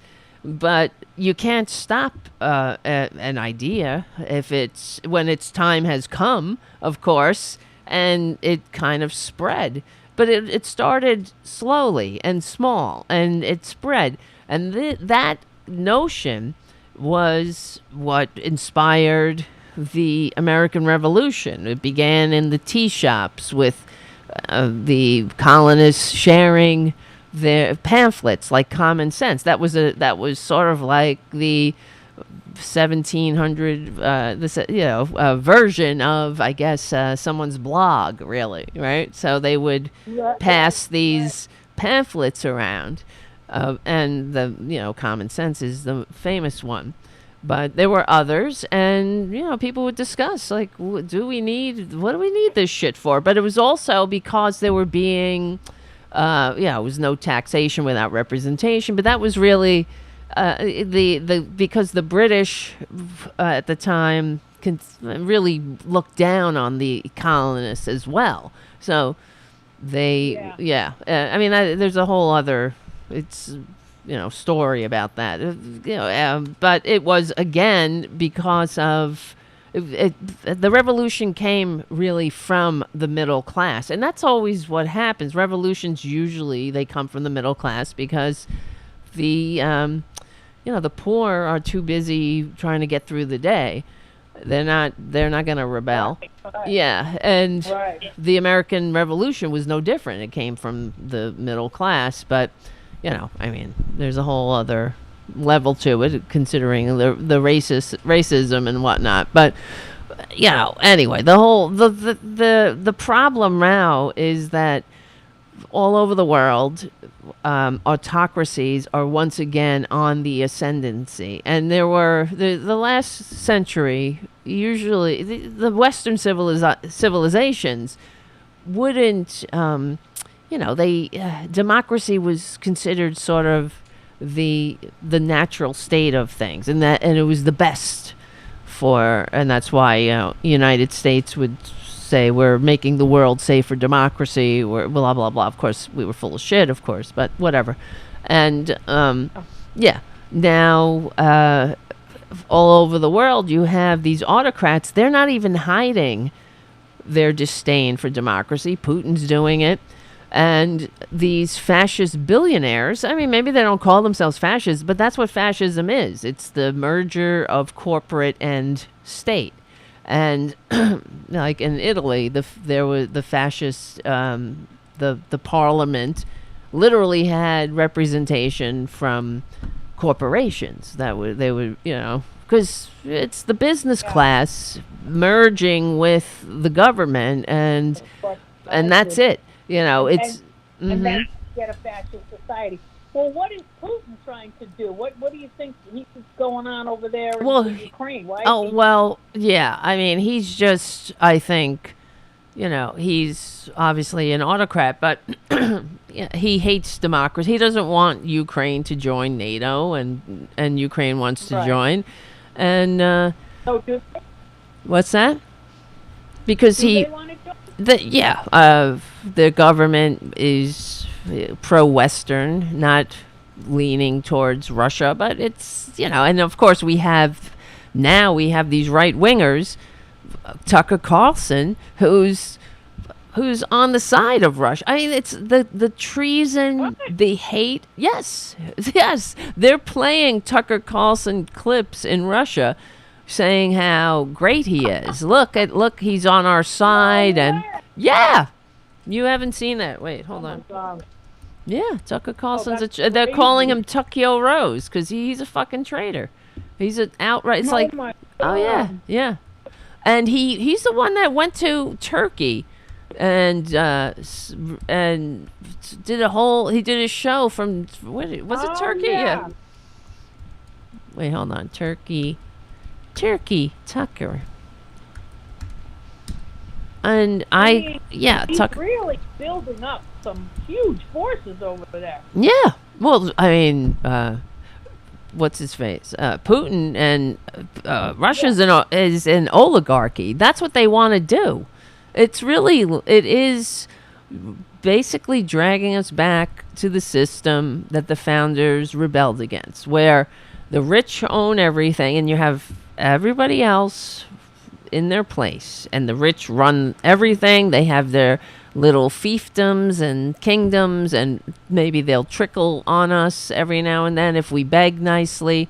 I mean, that's what it's about. And everybody just shut the fuck up and live and die. And that's why the Republicans want to just eliminate the separation of church and state, because that's another tool that the autocrats of Western civilization have used for time immemorial to keep people in their place. I mean, for the church used to preach, if you rebel, you're going against God. You're not just going against the king.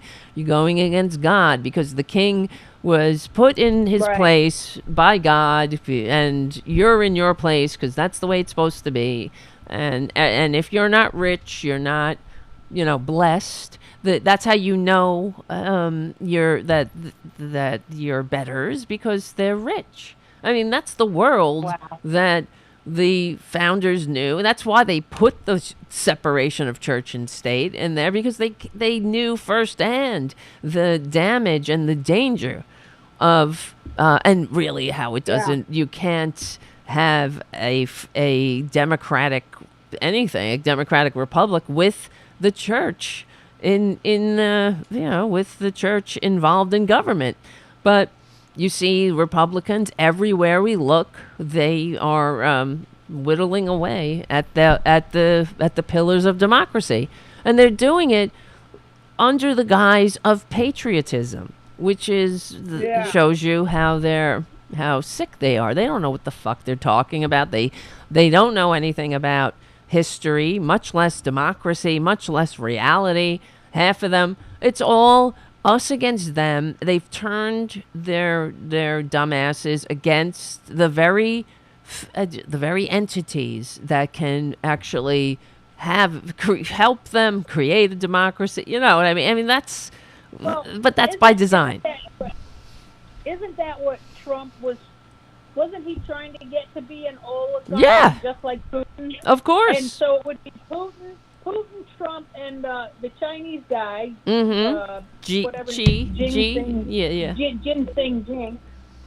And so that's three.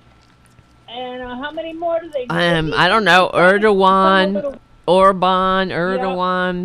Duterte. Yeah. And I'm sure there's more. So they're trying to get a little group of them together. That's what they are. Yeah, this is what's happening. But the thing is, we have an insurgency here in the United States. We have a right-wing fascist insurgency right here, and they're so fascist. These assholes. I mean, they're wearing their stupid eagle shirts with stars, and these colors don't run. I mean, they hate America. They are destroying America. These are fascists. It's so unreal to me that you think about the Cold War. We had, Republicans and Democrats were, under they all operated under the notion that Russia was not our friend. Now we have, now it's only the Democrats. Now we have a whole other political party that is doing Putin's bidding. There is no goddamn coincidence or it's not by accident that Trump did everything that he could for Putin, all on Putin's wish list. Yeah, that's what I was thinking. He kind of set him up. Yes, Putin is not a dumbass like Trump. He knew what he was dealing with. He knows he's dealing with a dumbass. He knows he's dealing with somebody who just needs to be flattered and is not that smart and isn't rich, and God knows what goddamn compromise he has on him, like the P tape, and if that's, I don't know if that's real, but it certainly sounds pretty real, and it sounds like something he would do, like he's staying in Obama's room, and because he's such a low. He's gonna. I don't even want to call him human. He's just a low idiot. He's a horrible person. Pissing at the Ritz. Oh yeah. I mean, it's just right. Is that a song? Pissing at the Ritz. Well, right. I wrote it. I mean, that's what it sounded like, right? Do you do that on stage? It does. Pissing at the Ritz. Right. That's good. If you're blue and you don't know where to go to. right? I can go look up the lyrics. I have it somewhere. I made it. I made the whole song, the whole bunch of lyrics. That's good. That's a good way to get politics into the show, right? When you're doing your stand-up show, But I mean, usually people who go to see you are not. They're normal people. Not a lot of Republicans in the lot. Yeah, and it's funny. Pissing at the Ritz would only last for maybe a week or two, and if you don't have a show in that time zone, then you've written it for naught. Right. That's true. Unless it comes back in the news somehow. Hopefully they'll release it. Right. That would be. Oh my God. That would be a nice Christmas present. But they're just disgusting. They're disgusting, and that's really. I mean, I guess the elevator speech of autocracy and democracy, and it's under attack. And these idiots who are in Canada, they're coming here. That's a dress rehearsal. Yeah. That's a damn dress rehearsal. They're all talking about all these right wingers. They're like, even Trump said it at his last Nuremberg rally. He was saying how, those Canadian truckers, they're fighting for freedom more than Democrats. Fuck you. They have Trump flags up there. And they have Confederate flags, the flags of losers and traitors and racists, which same thing. Yeah. But I mean, they're right wing. They're funded by right wingers. You don't see. I mean, this is one of my bugaboos. Everybody knows it. The right wingers fund podcasts. If I were a right winger, I'm telling you, I wouldn't be having to say, please become a patron, or we wouldn't be bugging out with the audio, and there'd be a producer, because that's what they do. They go online and they see who's doing conservative talk, and they give them money. They do. I know it for a fact. Yeah. The Mercer family gave Breitbart $6 million to start. Well, he started it as a blog, and then they found him and they funded him, and he became a big thing. They promote, and you'll see Diamond and Silk on. This is how they begin. They will promote them. They'll put them on Fox News. They'll give them legitimacy, like C.J. Pearson. That other asshole, that other one I hate. That woman, she's Candace Owens. Oh my God, the stupidest Really? people. Yes, they're horrible. They're stupid. Tommy Lauren. Oh my God, these people are dumb. They lack any knowledge of anything. They don't know what democracy is. All they know is how to wear like a fucking shirt with a flag on it, and they say they say that they're for democracy. Well, they say they love for America, and now that all of their assaults on democracy are all under the guise of they're saving democracy, as they're destroying voting. They're making just today with the goddamn the illegitimate Supreme Court yet again whittled away at voting people being able to vote. There was a decision. There was this gerrymandered beyond fucking reason and reality, but they're not trying to hide it anymore. So let me see. Wow. Supreme Court, and the Supreme Court is they're doing what they do with they call it the shadow docket. They're just like, they don't even have to hear cases or hear take briefings or whatnot. They're just passing these. They're getting all their wish lists through. Half of the time they're not even putting their names on it. You know what I mean? And now nobody fucking wanted them to assault.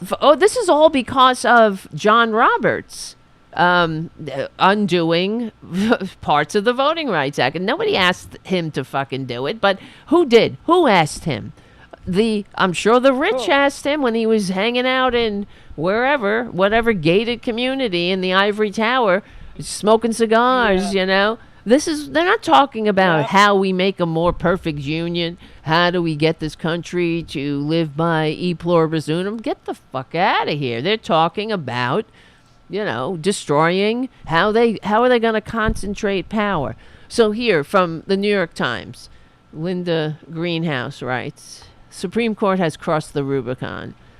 The Rubicon has been crossed when the Supreme Court issues a conservative voting rights orders so at odds with settled precedent and without any sense of the moment that Chief Justice John Roberts feels constrained to dissent. This is the same John Roberts who in 1982, and as a young lawyer in the Ronald Reagan administration, fought a crucial amendment to the Voting Rights Act. Okay, whatever, who cares? He's the one that fucked over the Voting Rights Act. But nobody was asking him. The Voting Rights Act, I don't know why it had to constantly be recertified. But it's always when people have rights, it needs to be reviewed now and then. But it was always recertified without dissent. 100% of the Congress people and the senators, it would pass. It was non-controversial on both sides. They would just pass it. Wow. And then George Bush would have last time he had a signing party or whatever they have, so they could talk about it, how we all love democracy, both sides. So, let's see. The unsigned order that drew the Chief Justice dissent on Monday night blocked the decision by a special 3-judge federal district court ordering the Alabama legislature to draw a second congressional district in which black residents constitute a majority. Alabama's population is 27% black. The state has 7 congressional districts. The lower court held that by packing some black voters into one district and spreading others all over 3 districts, the state diluted the black vote in violation of the Voting Rights Act. They're doing it on purpose. They don't want, Wow. they're gerrymandering the black population of Alabama out of existence. It won't matter if all of them get out and then vote, because they're put into solid Republican Right, so- districts that it will overwhelm. It will guarantee Republican rule without, with nobody can do a damn thing about it. You want to change the government? This is what they do. They get in government and they pull up the ladders behind them and entrench power. And that's what this is. Wow. It's so fucked up, and it's right. It's so out in the open now. And of course, instead of the Democratic Party going and saying this is an illegitimate Supreme Court, they're at it again. They shouldn't even be. There shouldn't be a conservative Supreme Court because of Mitch McConnell's dirty tricks that got us here. This is an illegitimate court on so many levels. Not only the court that, you could say that John Roberts is illegitimate, appointed by, by George W. Bush, a person who was installed in the goddamn presidency despite receiving fewer votes by the Supreme Court. And then, of course, we have Mitch McConnell, who blocked Obama's pick on the Supreme Court, even though it was a year away from the election. And then the media and everybody goes, oh, he violated a norm and, blah, blah, blah. It's not violating a norm. He's wiping his ass with America. He's fucking America. And I'm really tired of the Democrats for not fighting. They just like kind of roll over and say, oh, well, I guess we have a conservative court. Yeah. Right. You got to wonder why they do that. Right. Because maybe they're fucking on that side too. Of course. Like fucking Pelosi said Yes. something the other day that I couldn't believe. I'm What like, did she what? say? What did she say? I don't remember, but it was horrible. Like she went along with something With else the that was- Republican. Something Yeah, fucking it was Republican. about rich people. Oh, Something about oh rich well. people. Oh, was it that she said that that they should be able to trade stocks? Is that it? Yes, yeah. yes, Mhm. yes, yes. Yeah. Yeah. I talk about So tone that, deaf. when it comes down to the money again, Oh, so yeah. then they go for the Right. rules that Well, she's make right. them more money. Yeah, I don't understand. Like Nancy Pelosi, she's like 90 now. How much more you need, bitch? I know. How much more? Oh, How much God. more you need? I mean, I think you're set. Right. All right? You're fine. And of course, there was really backlash from Democrats who aren't sucking on the corporate teat and the American people. But so now she's for this act blocking. Oh, is she? Yeah, she changed the tune, but she did not. She changed the tune, but then it's still out there, and it just goes to show you how out of touch she is. And just today, right before, you might have missed it because you were doing your class, but I was playing a clip of Nancy Pelosi saying, once again, just today, take back your party, Republicans. The American people need a Republican Party that's done so much good for America. This is what she's fucking saying. What fucking good. I just rattled off like 5 treasonous crimes, off the top of my head. What good? Oh, packing the Supreme Court illegitimately? That was good. She's talking about a long time ago. When? That's what she's talking about. Well, I want an example. I call her. When was it? Go ahead. Sorry. No, I call her office. Kennedy a Republican? What? Kennedy? No. Yeah, wasn't John he a Republican? Kennedy? No. Either of them. No. No. They were Democrats. Somebody was a good. Somebody was a good. Eisenhower. president that was a Eisenhower was the last All right. Republican. So that's what she's talking about. I don't know what she's talking about. They never explain. That's one of my pet peeves. That on the media in general, they never explain what they're talking. That's why people are so stupid. Because that's All right. That's, Explain this. Explain this dirty trick then. Why did McConnell come out against Trump today or yesterday or because whenever? he probably knows that Trump's gonna be in some shit soon because of the January 6th commission. Yeah, he wants to be on the right side of that because he probably knows more. I mean, he knows more than we do. He gets the briefing, so he probably knows that there's some shit coming down the pike with this January 6th commission. Probably, I don't know. And plus, there's indictments coming for Trump in New York and Georgia, and there's also, I mean, the fucking guy should be in jail. He should be in jail. He is, you want to talk about criminal? These bastards, that's why they're always calling for everybody else to be locked up. They are the crooks. Right. They're fucking crooks. Trump is a crook. We know that. And it's off the chart how they do it right in the open, I guess. And that's why people think like, oh, did I just see? Did you just pick my pocket? You almost can't believe it.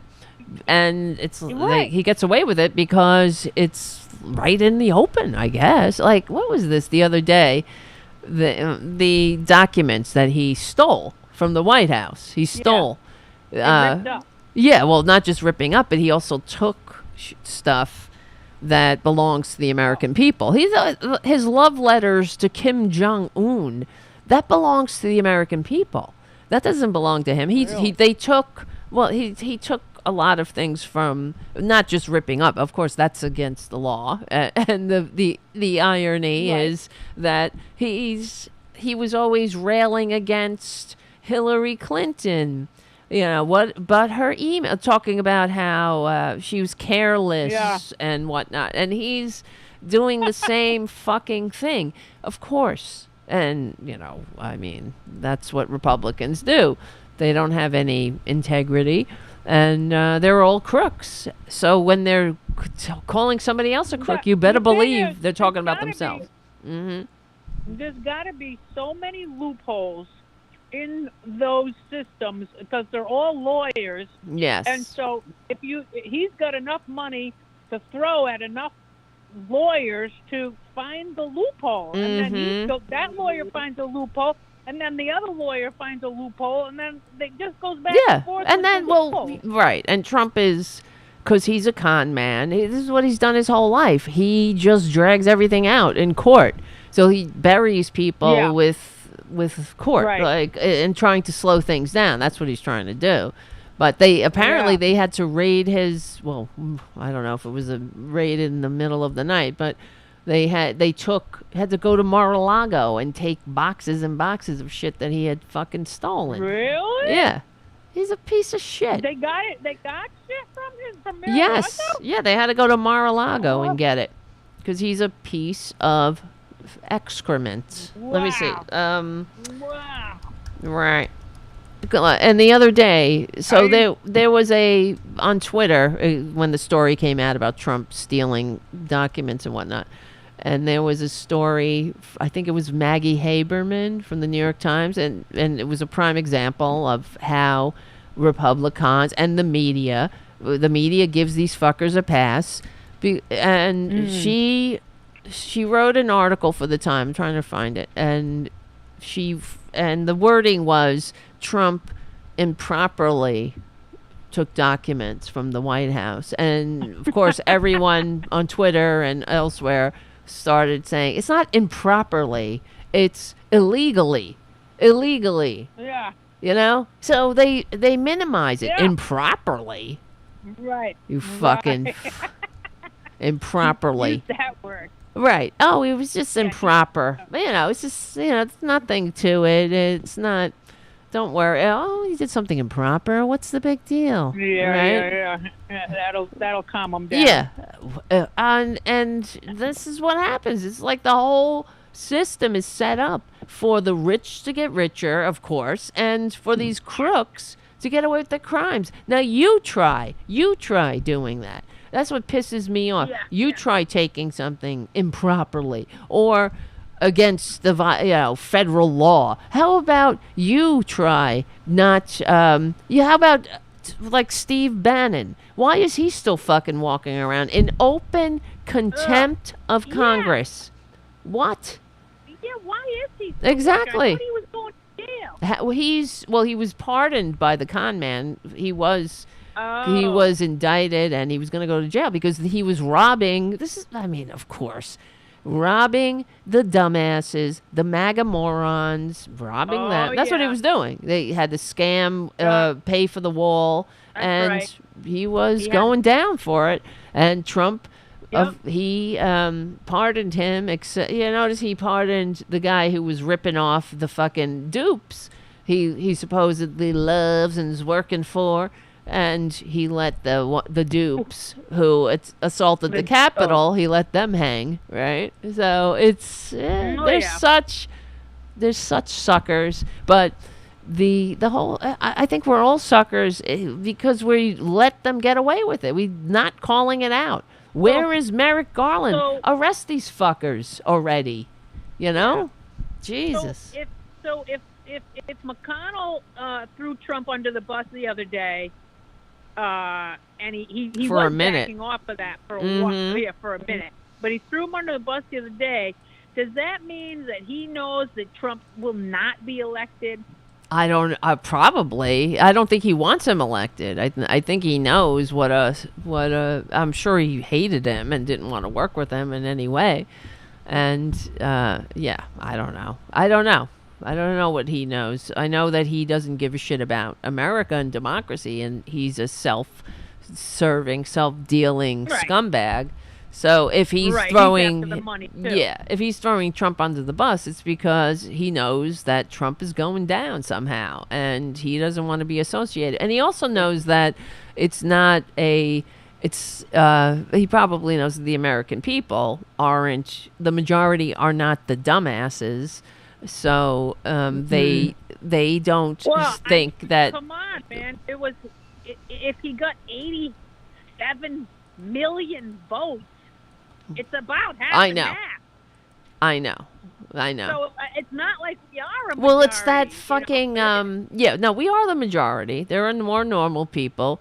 There are more registered Democrats and more independents who lean Democrat. I mean, that's just the demographic. We know that. But yeah, that is Okay. alarming and terrifying that Yeah. that 80 whatever fucking thousand million people voted for him. I don't why anyone would is yeah, and but it's also that is also a symptom of the sick ass system of years of Republicans and Reagan and Clinton bashing government. Government is the problem. Government is the 9 most terrifying words. I'm from the government. I'm here to help. You know, if that should have been, you see, the Democrats really stabbed us in the back with that. And because it's the only entity that can stand up to oligarchy. That's why they, that's why they hate it. That's why. You know, when Democrats respond to Republican, dirty tricks with this mealy mouth, oh, take back your party or whatever the fuck, just enabling them. The American people need that great Republican Party has done so much for this. What have they done? They're enabling the sickness and not standing up to all of them, to the Supreme Court, to this illegitimate Supreme Court. I've been railing about it for years. When Mitch McConnell. Yeah, go ahead. What does it mean that the RNC censured Liz Cheney and somebody else? It's Adam Kinzinger. It just means that they are telling them. It's like they got in trouble, and that it doesn't really do anything except that it gives the RNC. It's sort of like signaling that they may not support their next races, or they will support another candidate. Because they're not, you know what I mean? That's all it is. And Cheney's running again, but Kinzinger is leaving Congress. But they're both whatever. I mean, they're on the right side of history with this one, but they're still vile and gross and voted with Trump, voted for Trump. And here's the thing. When there's so many things that the Democrats fucking did wrong, in my opinion, because they're sucking on the corporate teat. Hillary Clinton, for example, right. I voted for her. She's sucking on the corporate teat her whole life, living in this bubble, so sad. And that's why it's like they don't want to call out the corruption because they're in it. Even Bernie Sanders has a shit ton of money, doesn't he? Yeah, he doesn't. He got more money. He was one of the poorest, quote unquote, members of Congress. He got money from his book, and that was that. And then his wife inherited a house from a grandmother. Oh. But okay. That's it. But the thing is, here's the thing. It's not about who has money or not.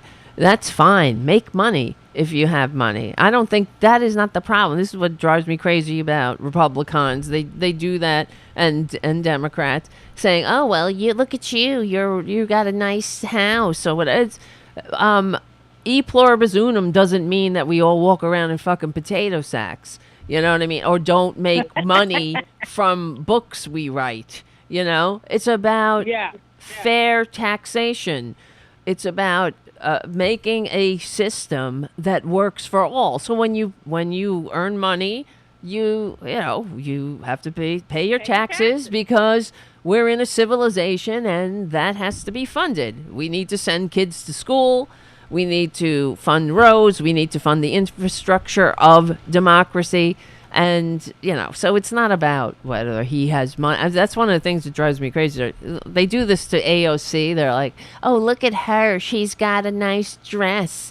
Did that cost a lot? Oh, Or, yeah. it's like, what is she's supposed to be fucking walking around in garbage bags, I guess, right? But that's because they're stupid. And and it's by design. The corporate media doesn't explain. They don't explain. They'll just they'll report. Oh, people don't like socialism. Here's another poll. What do you think of socialism? I hate it. Okay, 50% say they like it. 30% say no. It goes on and on. But they don't. They don't explain. What do you mean you don't like socialism? It's like the same thing with the voting, not with the election. They did another poll I saw on one of the corporate media, either I think it was MSNBC or CNN or whatever, and it's like 90% of the Republicans think that there were problems with the election, 50% of Democrats. It's like, why do they think that? You're just polling people's ignorance. So fucking educate them. When they say the majority of Americans don't like socialism. Really? Really? They certainly like their socialist security. They like their socialist Medicare. No, they fucking like socialism.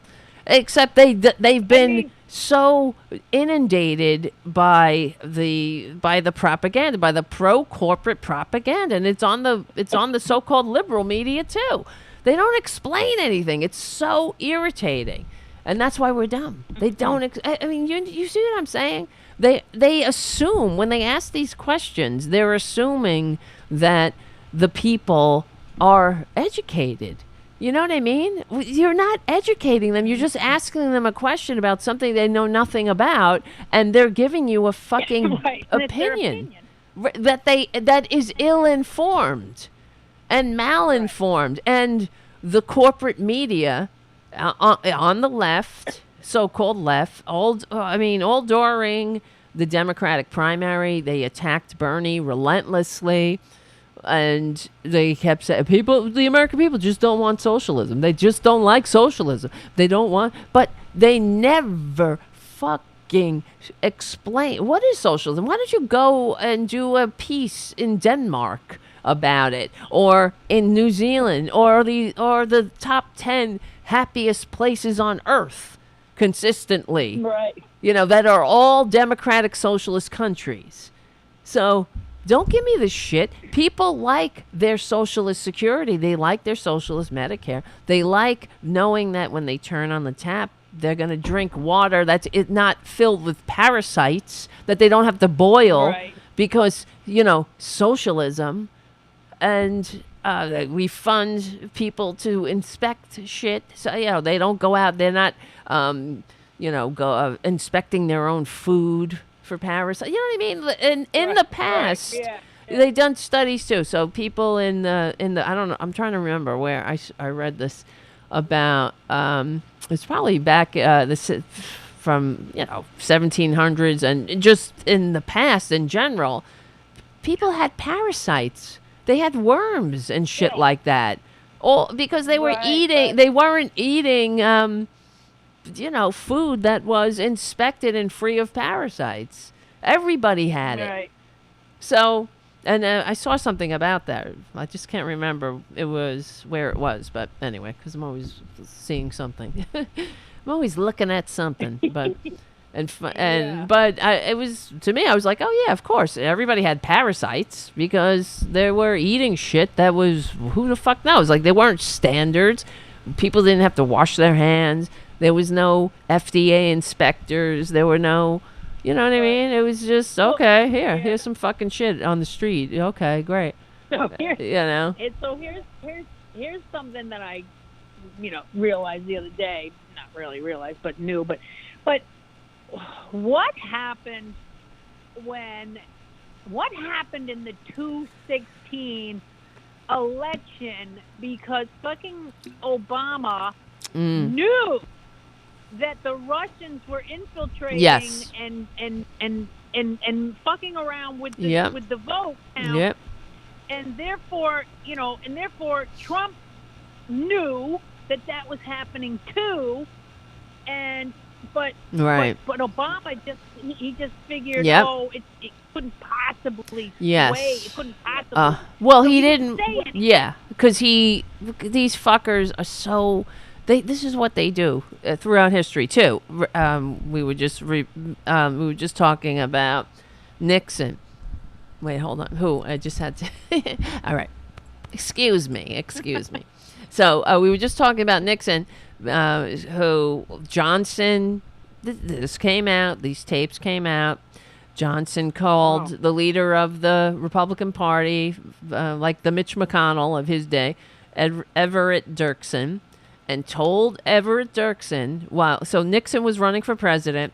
He wasn't an elected leader. He wasn't the president. He was a private citizen running for the presidency at the time, and he was going behind the back of the American government, and he was having negotiations with the Vietnamese, the enemies that we were at war with at the time. People were dying, and he was saying, oh, just hold on, don't make peace, because Johnson was trying to make peace at the time. They were having negotiations, they were having meetings, My God. and so Nixon was saying, don't make peace because I'll give you a better deal, so just hang on. And it also was bad for the Democrats, right? So that's what they did. So Nixon was caught on tape by the CIA, and Johnson called Everett Dirksen and told him that, I know what he's doing. I want you to tell him that we have him on tape, and and he said to him, I don't want to get this into the campaign. Yeah, he didn't want to tell the American people this. He goes, and he said, this is treason, Johnson says, and Everett Dirksen says, I know. Okay, and this was a tape that, I know Tom Hartman used to play it, but it came out. There was a Freedom of Information Act thing, and it came out, and it was nothing. It was like a blip on the radar. Wow. It was like a little story. No, they didn't even do it on the corporate media. I never saw a story on corporate media about it, and I just know we talk about it. It's some people on other shows bring it up, but why wouldn't that be a blockbuster? You know what I mean? This fucker was, and then he went on to get elected. Yeah, exactly. So and Because there, Johnson didn't have the balls to bring it out because he was afraid it would wreck his. no, he chances of didn't being want. reelected? No, it was he didn't want to. At least as far as I understand it, he didn't want the American people to, I guess, I don't know, think that fucking assholes were committing treason, or have distrust in the government, or distrust in whoever won, if Nixon won. But that they needed to hear it. You know what I mean? Yeah. And Same with the Obama and the Exactly. Thing. He let fucking Trump in. Yep. Obama. I think Yep. Obama. Yep. He got that Because shithead they in there want- because right. He can say it. Exactly. Because it's And like, why is that? Why is that? Why is that? Is it Because- of those fucking billionaires again? Those Well, fucking yeah, billionaires and that also- they don't say it. yeah, and like Obama's really annoying to me because in many levels. I mean, of course I voted for him, but the way that he's like, yeah, everybody, the fever will break, and like he really thought that he was, I don't know, gonna fucking lull these Republicans into wanting to work with him or whatever. But I think that the whole thing with Trump and the Russians, he didn't want the American people to think he was putting his thumb on the scale for Hillary Clinton. Right. And of course he Right. wanted her to be elected, but they he and I'm sure assumed she would be because everybody was saying it. So I don't know. and it's another fucking really missed opportunity. But it's also they're enabling this. They constantly enable the Republican Party and their treason all the time, all the fucking time. Yeah. And it's sickening. And you would think of all people, Obama wouldn't have done that. I know. Well, he's annoying. He thinks like that. I mean, the whole thing of the Democrats in general, the whole when they go low, we go high.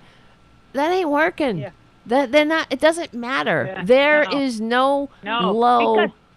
Because they're low and they're high are about minuscule away from each other. Exactly. I mean, what are you talking? But when they say going high, when they go low, we go high. They're not even going high. They're just ignoring what these fucking assholes are doing, and they're thinking that if they model good behavior, they'll I don't know, the Republicans will suddenly want to be in a democracy. Yeah. See, they don't mind democracy as much.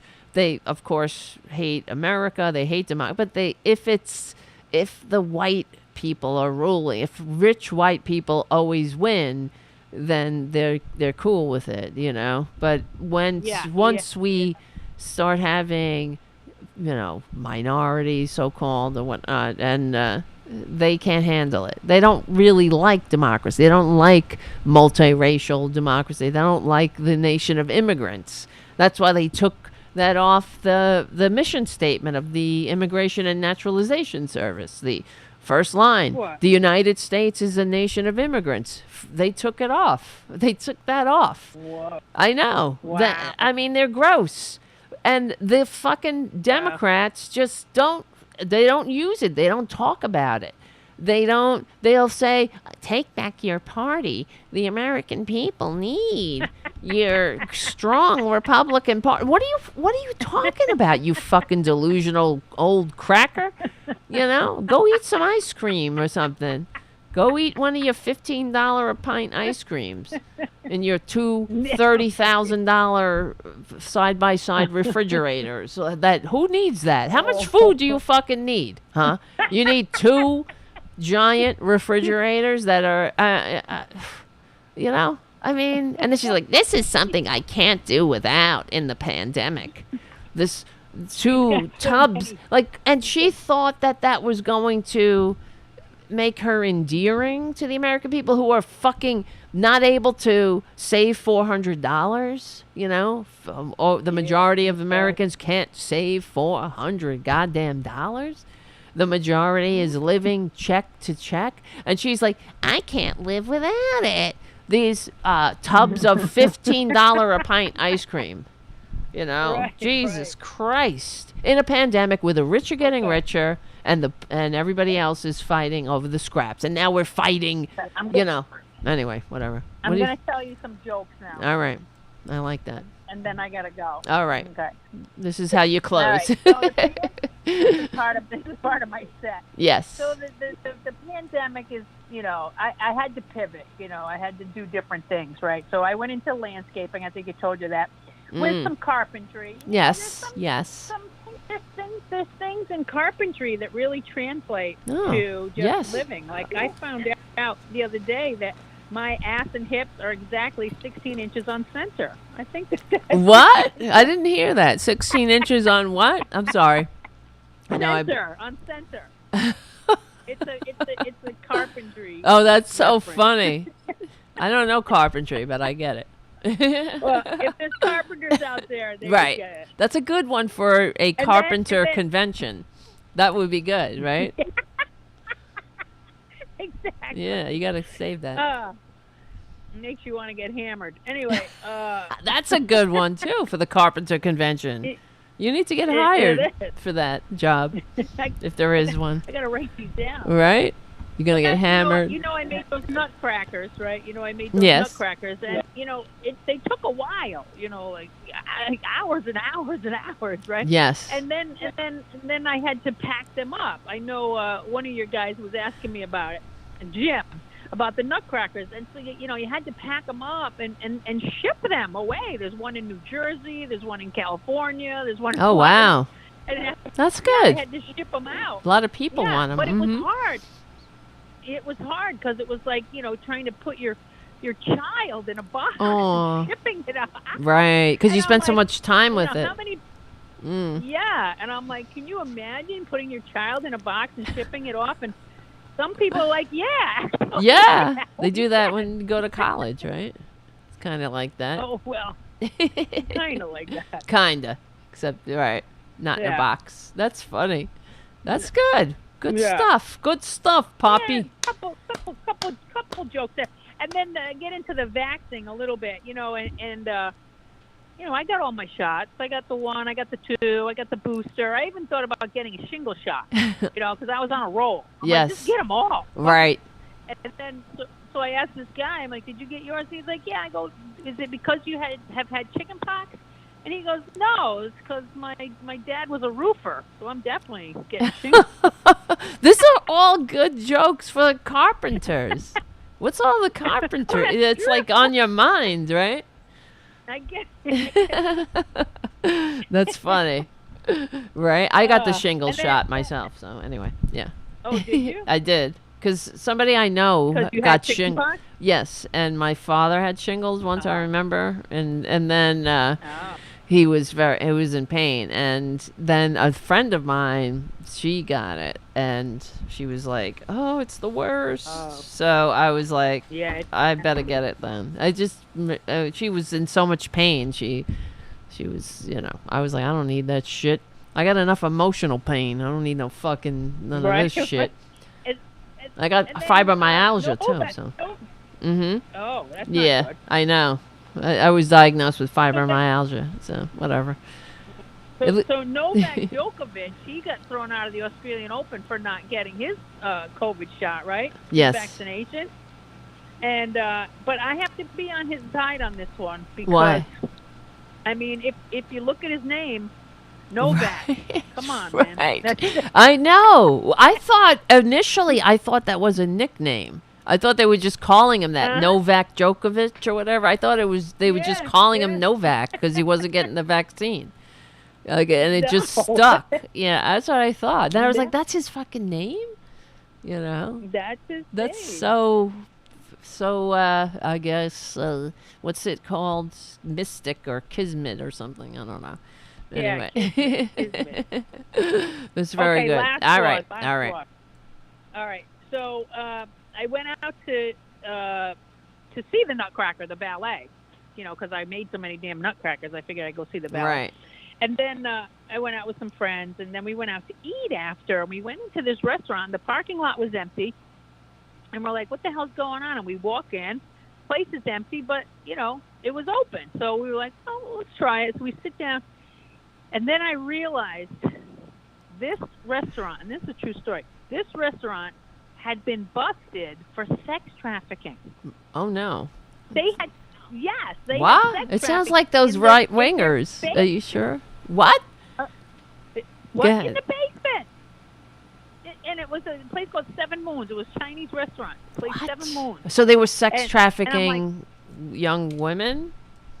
What is it called? I'm looking it up. Know. Okay. I don't know what the age of the women were, but I know there was a sex trafficking ring going on in this restaurant. Oh, and they got busted, and it was still open. Wow. And I'm like, we got to get out of here. We got to get out of here. This is we have to protest and leave. And then my friends are like, yeah, but the dumplings are really good. I know. Well, that's like the whole Republican philosophy in a nutshell right there, I think. It's sort of like, like they're just, the whole world is burning around. Yeah, but, we're getting, we're getting some good dumplings.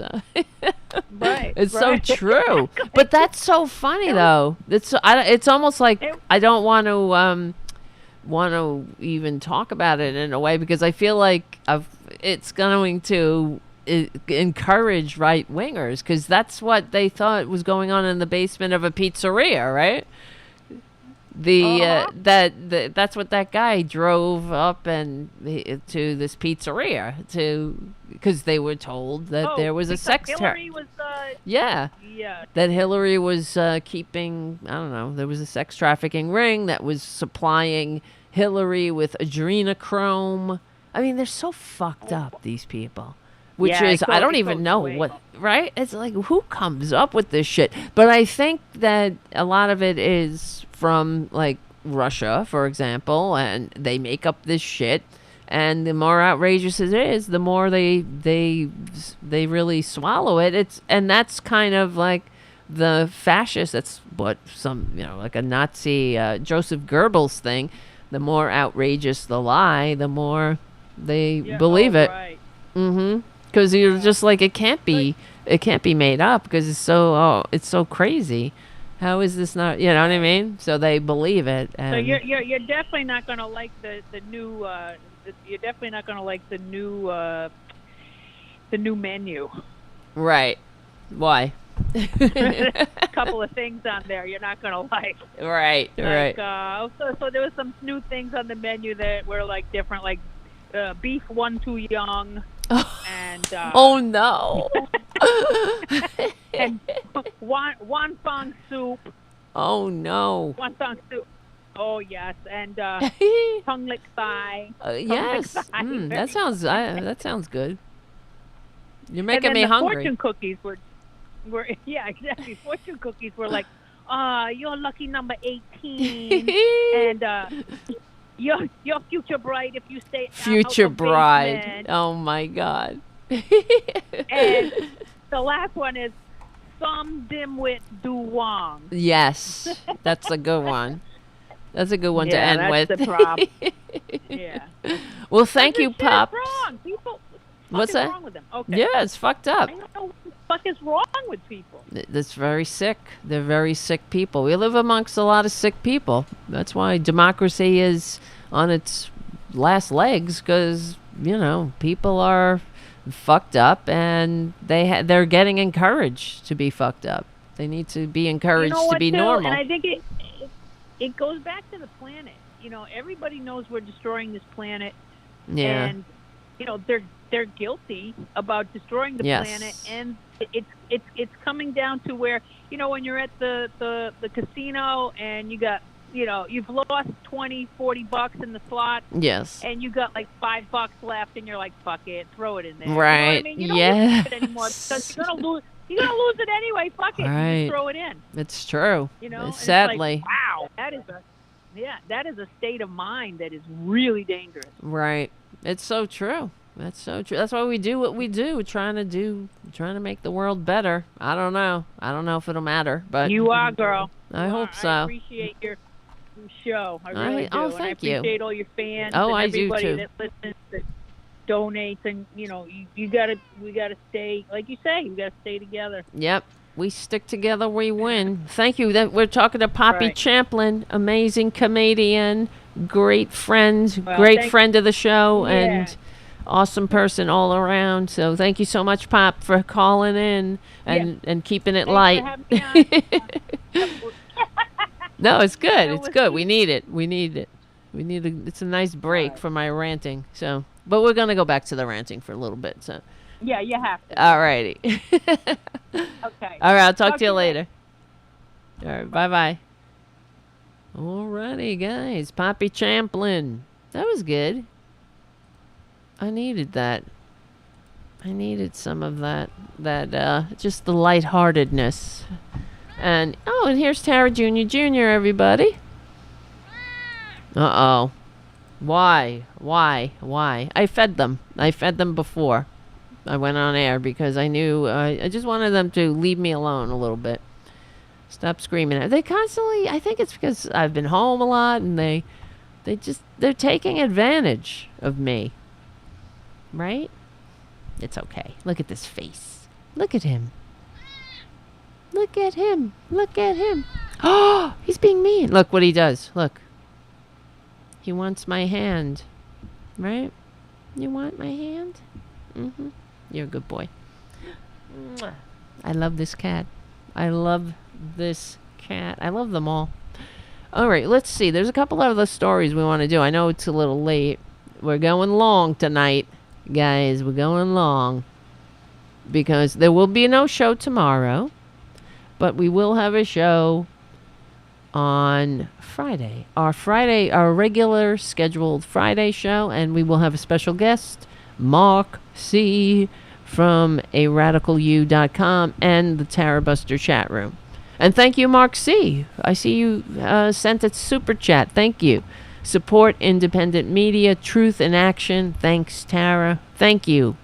Thank you, guys. So, you know what I wanted to do before I had a couple of things on the list. I think we might not be able to get to all of it. We'll have to put it off. But I wanted to read this about Jared Kushner. I read this thing this morning, and I thought it was great and informative, and it really put him in historical context, and it shows you what a piece of shit he is, really. All right, Junior, I can't do this with him. He's my hand is moving on the keyboard, and he's biting it and trying to get it to pet him. Honey, get up there. Get up there. Oh, whoa. He's fierce. That's what he's like, an addict who needs to be constantly pet. We'll leave him like that. Hopefully he'll stay there until the end of the show. That's the producer, everyone. He's the producer of the show. Please become a patron. I'm sorry, I'm not talking into the mic again. All right, this is from an article by Greg O'Lear on Substack, and it's called Shame Cometh, the Jared Kushner Story. I'll show it to you. Hold on. Is this Safari? Here it is. Yeah. Whoops. Or maybe I'll leave it. I don't know. We'll cut back because I know people want to see Junior. Because it's good to see him, Tara Jr., because it's like a emotional support. I'll do it like this. We'll move this over. You can see him there in the back. He's so funny. Look at him staring. It's like the Grim Reaper on your neck. Chill out, bud. All right. No, I can't read it. It's too far over.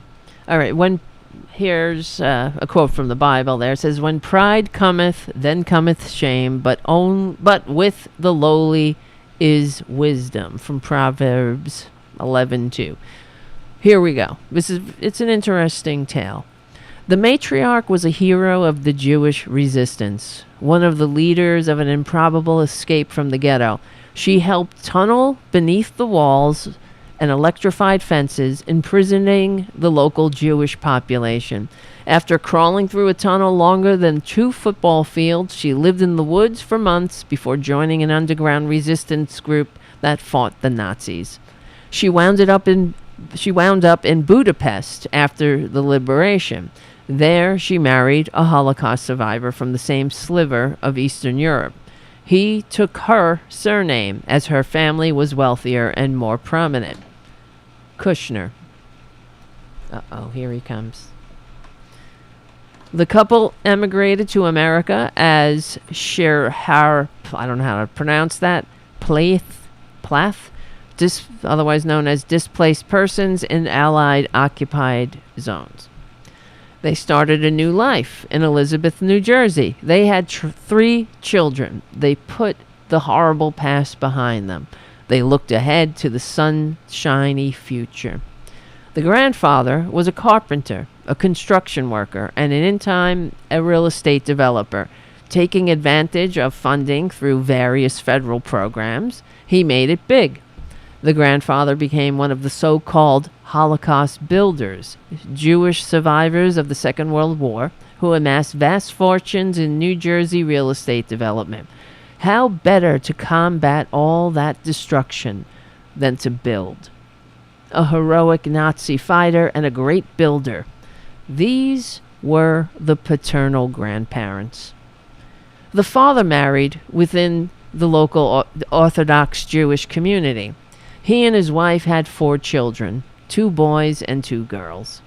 The father became the head of a company that the grandfather built. On his watch, the family business became exponentially more successful. A kingdom became an empire. There were 10,000 apartment units, commercial properties, industrial properties, and a bank. The father gave away lots of money. He endowed Jewish academies and synagogues. He sat on boards. He gave generously to charitable causes in the U.S. and in Israel, hospitals, universities, religious organizations. Most of all, he donated to political campaigns for Democrats, mostly. The father was good at politics, at the politics side of the job. He was handsome and debonair. He liked people. He liked publicity. He liked power. He liked having the most powerful people in the world at his beck and call.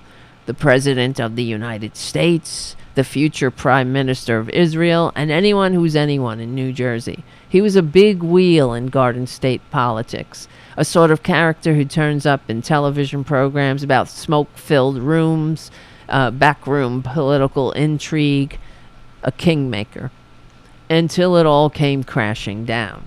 The money, the power, the fame, the fortune, none of it was enough for the father. He wanted to extend his empire into the Empire State. He wanted to run the Port Authority. He wanted to strong-arm the new governor. In a word, he wanted more. To get more, the father risked everything. Everything he and his family built. He violated federal law repeatedly. He filed false tax returns. He filed false campaign finance reports. He discovered that his sister and his brother-in-law were cooperating with a federal investigation. He hired a prostitute to honeypot his brother-in-law, videotaped the tryst, and sent the tape to his sister. That sleazy and ruthless act, otherwise known as witness tampering, technically, became one of the 18 counts in which he pleaded guilty. He served 2 years in federal prison, the first 14 months in Alabama. When the father was released from jail, he was no longer a big wheel in local politics. He was no longer a kingmaker. He could no longer practice law. When he was mentioned in the newspapers now, his name was festooned with an unseemly modifier like disgraced and convicted felon and crook. This was the father. The son was tall and quiet, like his mother. He was intellectually lazy and not particularly smart, but he was always convinced he knew better than everyone else, despite ample evidence to the contrary. He got ho-hum grades in high school. His SAT scores were subpar. He applied to Harvard, but was only accepted after his father donated millions to the school. He had an unusual college experience. On weekends, he flew to Alabama to visit his father in prison. While taking classes, he ran some of the family real estate concerns in Boston. He didn't leave a mark at the school. Little about him was memorable. When he graduated, he went to work for the family real estate business. His big idea was to buy a building on Fifth Avenue in Manhattan. The cost was staggering, $1.8 billion. The deal closed in 2007 at the height of the boom. The real estate market collapsed, along with the rest of the economy, within months of the ink drying. The building was underwater. The debt service was onerous, threatening to bankrupt the family business. He was willing to do almost anything to prevent that from happening. If the investment failed, if the company failed, that meant he had failed, and he hadn't been right. And he was always right. He married the daughter of an infamous New York personality, a loutish gossip column fixture who was a money launderer for the Russian mob. The family did not approve of her because she was not Jewish. To appease them, she converted, although she kept her last name, just as his grandmother had. He and his wife became a power couple, power brokers in the most powerful city in the world. That seemed to be the point of the marriage. Certainly there was no discernible passion on the part of either party, and plenty of lurid rumors. The wife would later describe their first date as the best deal we ever made. He bought a beloved New York publication known for its exquisite writing and salmon cover of its newspapers, and gutted it. Destroyed everything about it that made it special. Like his father, he was good at networking. He knew lots of influential people, media magnates, heads of state, intelligence operatives, elder statesmen, PR executives, models, actors, politicians, cable news talking heads. Those influential people wielded their influence on his behalf, often in subtle ways. Unlike his father, but like the original Holocaust builders, he preferred to stay in the background. He shied away from publicity. He was a poor public speaker with a reedy, unpleasant speaking voice. His kid brother married a supermodel, soaked up the good life, enjoyed jet-setting and hobnobbing with celebs in Southern California. Not him. He was more concerned with accruing power. He genuinely enjoyed the company of older men. He learned from them insofar as he allowed himself to learn. His father-in-law was running for president as a Republican. The man was a buffoon, but he was a marketing genius and he was family. His father-in-law asked him to join the team. Despite him being a Democrat, he accepted.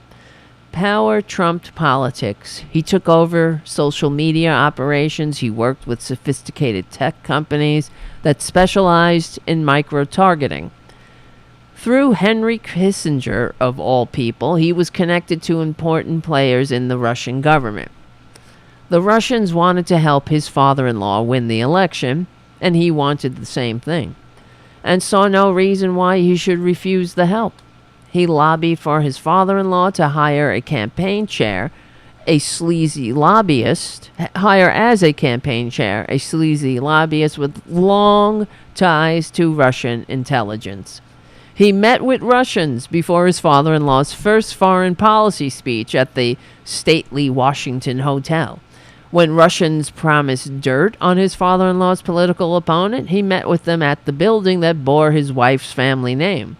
He met with Russians again in that same building, covertly, secreting them through a private entrance. At an upscale New York hotel, he met with the head of a sanctioned Russian bank, sanctioned by the American government for their not their treason, but for their espionage against the American government. The Russians later said the meeting pertained to his family business. Yes, of course. He proposed a back channel via the Russian embassy so he could talk to the Russians without anyone hearing. It wasn't limited to Russia. He met with other foreign nationals as well, princes from Saudi Arabia, from the United Arab Emirates. He met with anyone he thought could help his father-in-law's campaign or fix the long-standing problem of his company's owner's debt on that Manhattan building. None of this was legal. After his father-in-law won, he took a job as a senior advisor. On the form senior advisors have to fill out to get security clearance, he made key omissions. So he filed it a second time. He made more omissions. He filled it out, a third time. He did not get the security clearance, but his father-in-law insisted that he be given the job anyway. Intentionally omitting meetings with foreign nationals on a security clearance form is a felony, but he was never charged. Lock him up, right? He was a voracious consumer of the president's daily brief, a document that contained all the high-level, top-secret intelligence and national security information. Why? I wonder why. On the transition team, he and his wife wanted a general who had been fired by the previous president, who was under FBI investigation for possible seditious activities, to be named National Security Advisor. His father-in-law took their advice. Excuse me.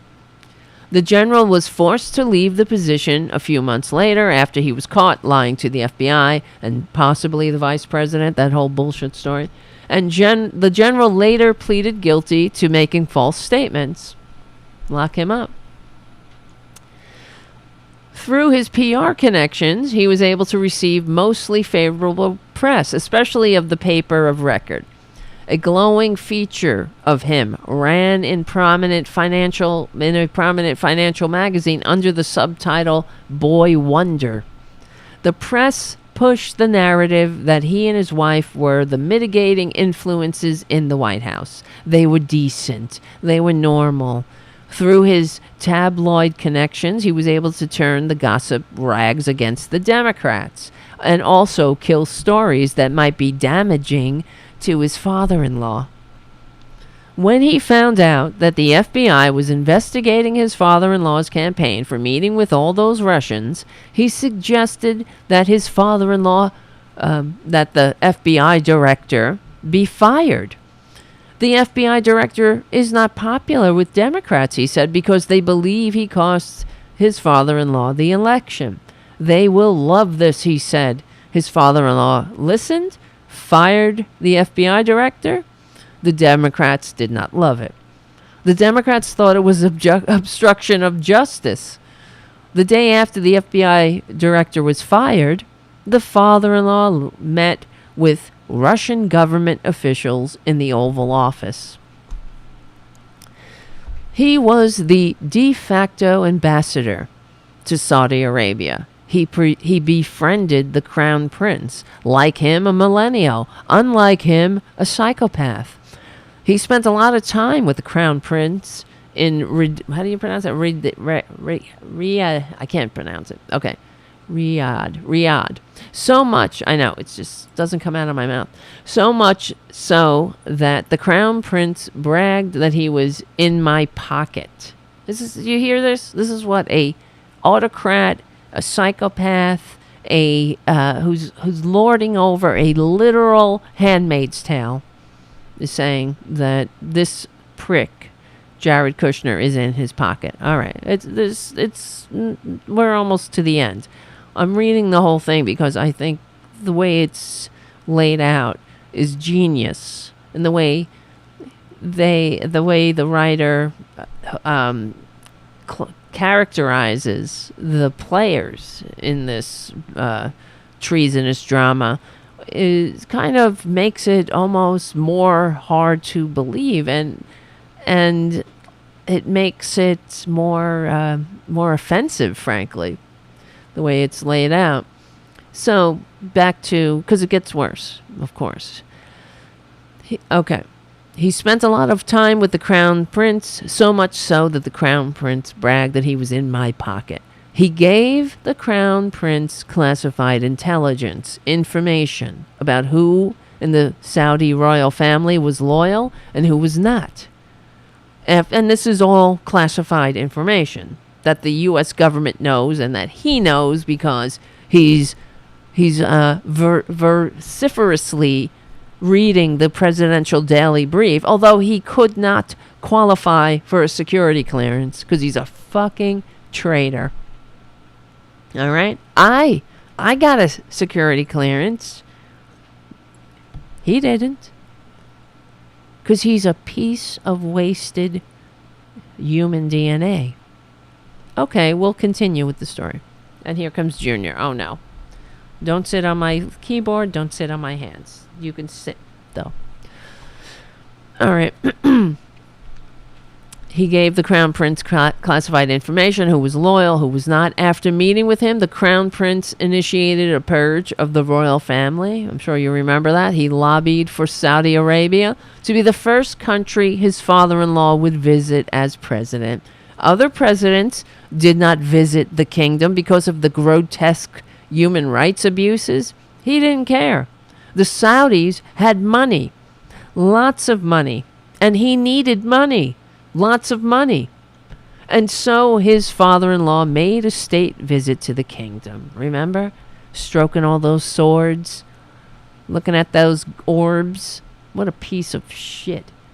They projected his ugly orange face on the sides of buildings, and Trump marveled at how there were no protests when he went there, like in other countries.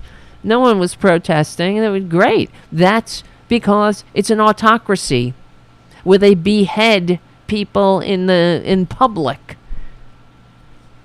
Because, well, that's a future coming here. Trust me. If we allow it. We're getting to them. Where we go? Where is it? Later, his buddy, the Crown Prince, had a dissident journalist murdered, the body hacked into pieces with a bone saw. It is widely believed that he knew about the threat to the journalist but did nothing to warn him. His family was close with the disgustingly corrupt Prime Minister of Israel. They were old family friends. His father-in-law moved the Israeli embassy from Tel Aviv to Jerusalem, which did nothing but piss off the Palestinians and thrill rapture-happy evangelicals. That's it. He brokered a Middle East peace deal, which was really a business deal between his old family friends and his friends in various royal families, and of course, him and his father-in-law. He lobbied for a blockade of Qatar, our strongest Arab ally and the site of our largest military base in the Middle East. In order to secure a new loan for his family's underwater Fifth Avenue building, in a roundabout way, this worked. The Qataris indirectly bailed out his company. The blockade was ended. Do you believe this fucking corruption? His portfolio was a catalog of failure. He was, like his father-in-law, he was tasked with solving the opioid crisis. He did not. He was tasked with ending the Israeli-Palestinian conflict. He did not. He was tasked with building the wall between U.S. and Mexico. He did not. He was tasked with managing the stockpile of medicine and PPE. He fucked that up royally. For the American people, at least. If not for his rich cronies. He hoarded the stuff and forced states to bid against each other. These pricks. You see what I'm saying? Fucking e pluribus unum? Nah. This is every man and woman for themselves, while the parasites suck on us like hosts to discard. During the early days of the pandemic, he set up a shallow task force to devise an appropriate response. When that task force gave him recommendations, masks, contact tracings, federal coordination of supplies, etc., he ignored them. The virus, he saw, was hitting the blue states the hardest. This would help his father-in-law politically, he came to believe, if the pandemic continued to rage in those states.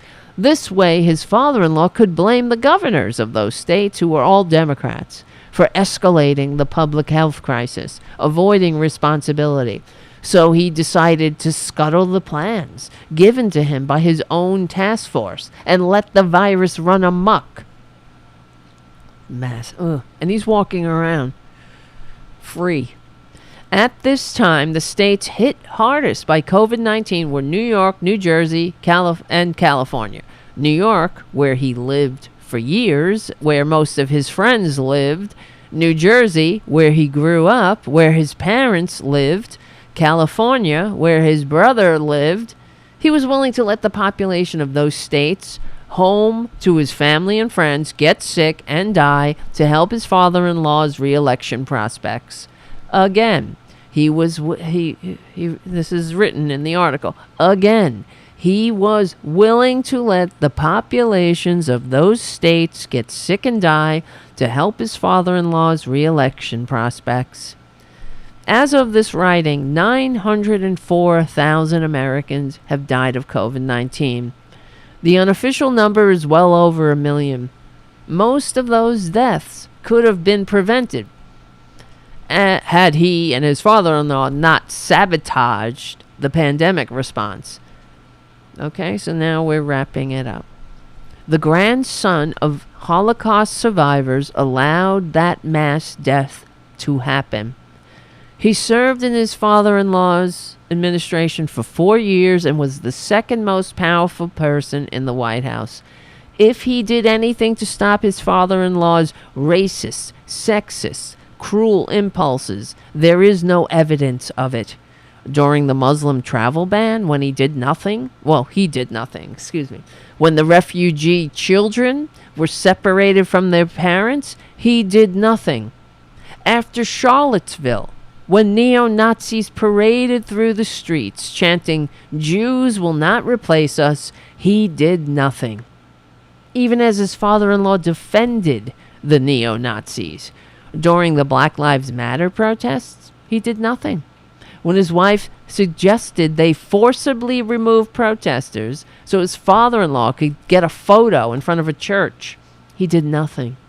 And he did nothing as his father-in-law's toxic rhetoric awakened white nationalist, neo-Nazi, anti-Semitic sentiment all over the country. He did nothing as fascists took over the GOP. The same kind of hateful people who 8 decades ago rounded up Jews like his paternal grandparents and sent them to concentration camps. He and his wife made over $500 million while working at the White House. That doesn't count future earnings on connections forged and promises made during his time there, especially during the pandemic, when a lot of federal money went missing. He is now hitting up investors for his new investment capital concern. So far, he's amassed some $3 billion. How much of this is payment for services rendered? How much of this is blood money? Why has he not been charged for his many crimes? Who's protecting him? For what purpose? How does he live with himself? How does he sleep at night? In 2 generations, the family went from escaping the Nazis to doing business with the Nazi bank of choice, from endowing Jewish causes to allying with anti-Semitic white nationalists, and from surviving the Holocaust to authorizing a blue state genocide. This is the real Jared Kushner. For shame. And that's Greg O'Lear. I thought that was brilliant and incredible. All right, you little brat. What the fuck? Cranky old man. Sit down. You hear this? The way he talks to me? Cranky old man. My little baby. He's baby, but he's a crank. He's cranky. Why are you cranky? Will you just stop being cranky? Ow. Look. He doesn't like this. I know, honey. I want to tell him, the show's almost over. We will get together. We will cuddle in bed with the cats. Don't worry, I will pet you. I will pet your head. All right, guys. I know. I know I usually don't read that long of an article, but when I read it this morning, I thought this is brilliant, and also it needs to get out there. Why isn't this on corporate media? You see what I mean? They allowed him to get away with all of those crimes. They could have chosen to repeatedly go after it, all the crimes. Talking about Khashoggi, or the bailout of 666 Fifth Avenue, and on. What about his security clearance? And how did the Saudis get this classified information for this effing sociopath to carry out a purge of his enemies? Where did he get that from? If the media wanted to, they could put all their energy into that. They have the resources. Instead, we might get a hit from somebody in a foreign land. It's usually, let's go back to the polls. Let's see who's up in the polls, who's down in the polls. What do they think? What do the polls say about the bailout of 666 Fifth Avenue? How interesting how it coincided with the blockade of Qatar, and then how all of a sudden Jared Kushner's financial woes were over. It is a fucking disgrace and an insult to everyone who ever gave their life for democracy. These scums. They're the parasites riding us and the entire system to the bank. And how much longer? How much longer? I really wanted to do the other. Let me just play this as we just going out. I wanted to play this video of Marjorie Taylor Greene. Everybody's talking about it. She's such a dumbass. Another thing. Why don't, up in the polls, down in the polls, why don't you just use your platform, corporate media, and expose the corruption, expose the morons. Don't just ask people. That's another thing they do. They go to Marjorie Taylor Greene's district and they'll interview people. What do you think? That's not fucking news, honey. That is not news. Why don't you expose her bullshit origin story? They don't. And like, for example, when Michael Cohen testified to what we already know, that of course Trump is a con man, but the whole birther thing, he said he sent detectives to Hawaii. That was a fucking lie. It was a bald-faced lie. And what did the media do? They reported it as if it was true. They don't back it up. They didn't send anybody to validate it and verify it. They just took the word of a tax-cheating, draft-dodging con man with a fake university and a vitamin scam. Oh, he sent people to Hawaii. No, he didn't. And they uncovered very amazing things like nobody's ever seen. And thank you, River, for your super chat. I love this show. Thank you, River. I love you. I love you. I do. I love you guys. I don't know how I would get through life without you. I keep saying I'm gonna quit the show, but I can't. I can't quit you. I can't quit you guys.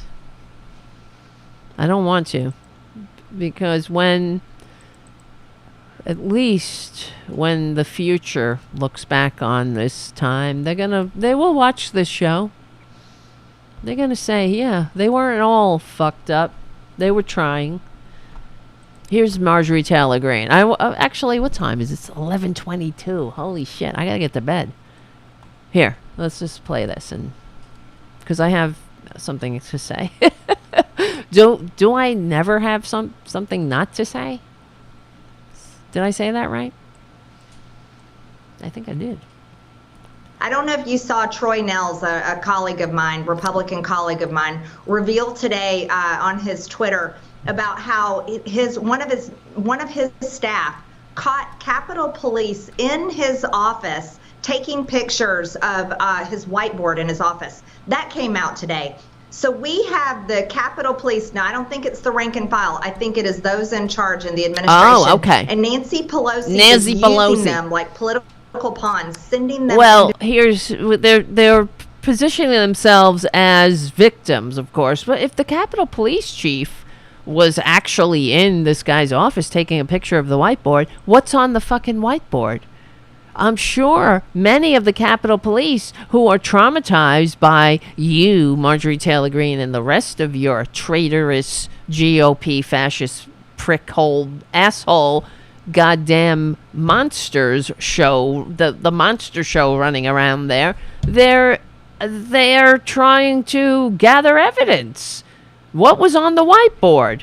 Was it something about you being a traitor or him being a traitor? Anyway, the Capitol Police say that he's of course lying. It says that the congressman's claim that his check of his open office is illegal. Wait, hold on. So they said the Capitol Police Chief Thomas Manger, whatever, said Tuesday that an officer conducted a security check of a Capitol Hill office that was left open, rejecting the congressman's claim that the police were involved in a legal probe last November.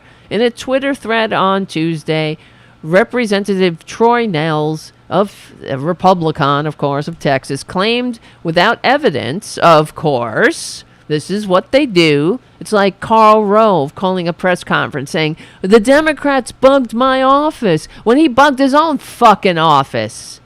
And they call the press conference. This is what they do.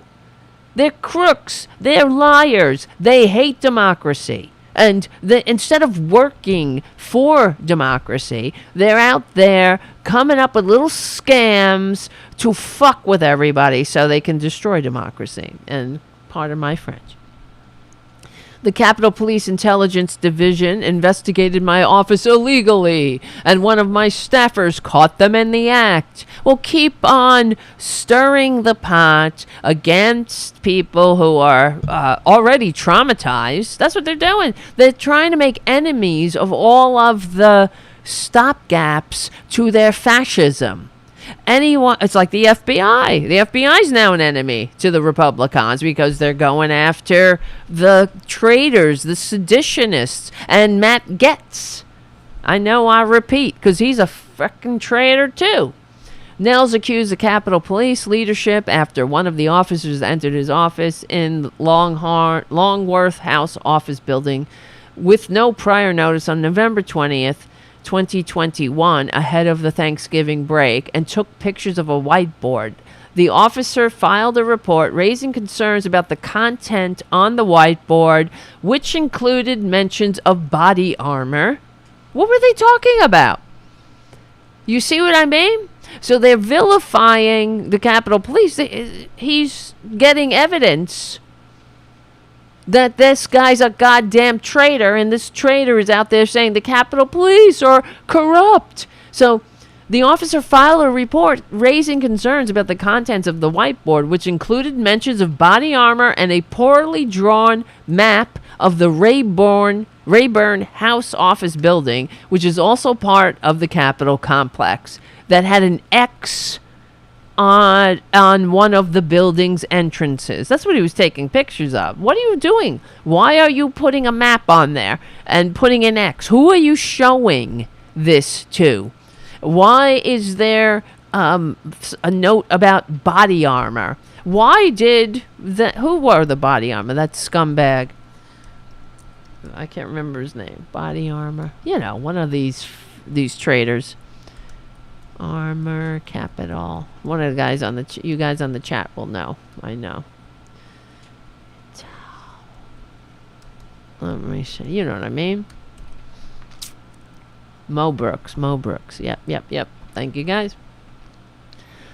In a statement Tuesday, Manger dismissed Nehls' suggestion that the officer who entered the Longworth building was acting on behalf of an intelligence gathering operation. The officer who walked into Nehls' office, Manger said, because the door had been left open, and it's protocol for Capitol Police officers to check whenever an office is left unattended. So they're creating enemies. Oh, the Capitol Police. They're like... Marjorie Taylor Greene said they're like the Gazpacho. What did she say? Not Gestapo. They're Gazpacho. I can't pronounce it. Gazpacho. That cold soup. Because they're stupid. Morons. And on top of it, they have power. Because the whole damn system's corrupt. If a member's office... Oh, yeah, I read that. Manger said that the Monday after the agent stepped into Nels's office, Capitol Police personnel followed up with the lawmaker's staff about the issue and determined no further action or investigation was needed.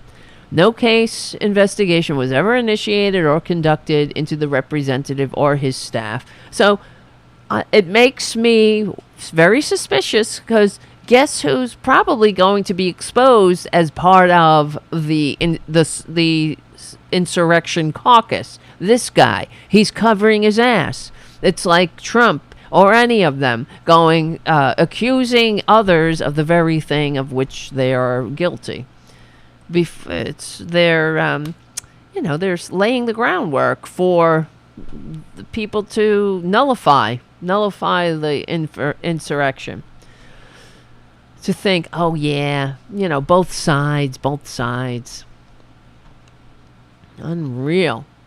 Nels, in an interview with the Washington Post, said he is not questioning Capitol Police protocol or the office's decision to enter his office to conduct a security check, and that he's not against the rank and file. They have to walk that fine line. That's why Marjorie Taylor Greene is saying, it's the higher ups. It's not the regular guys and gals. They're the best. I love them, and when you arrest somebody, don't be too nice.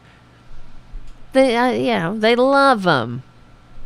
And bang their heads a little when you arrest them. If they have darker pigment. If they're white, you just, I don't know, take the cattle prods. Take when they hit you over the head and steal your riot shield. You just say, oh, okay. Thank you. Good, you patriots on a tourist visit, or Antifa, or Black Lives Matter, or legitimate political discoursers. Nels explained that the writing on the board, which included reports of faulty made Chinese body armor, were related to legislation his office was working. Oh, okay. Yeah. Well, can we see that legislation? You got any drafts of it handy? You're working on it so hard, it's on your whiteboard. Somebody must be taking notes. Oh, okay, yeah. We gotta take his word for it. I got it. Nels noted that he's been a very, very vocal critic of the House Select Committee investigating January 6th.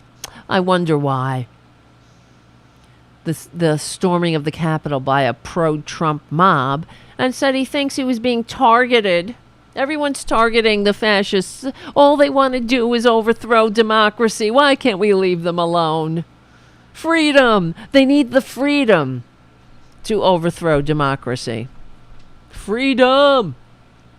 I am very aware of January 6th. I believe it was a law enforcement issue and a law enforcement failure. Really?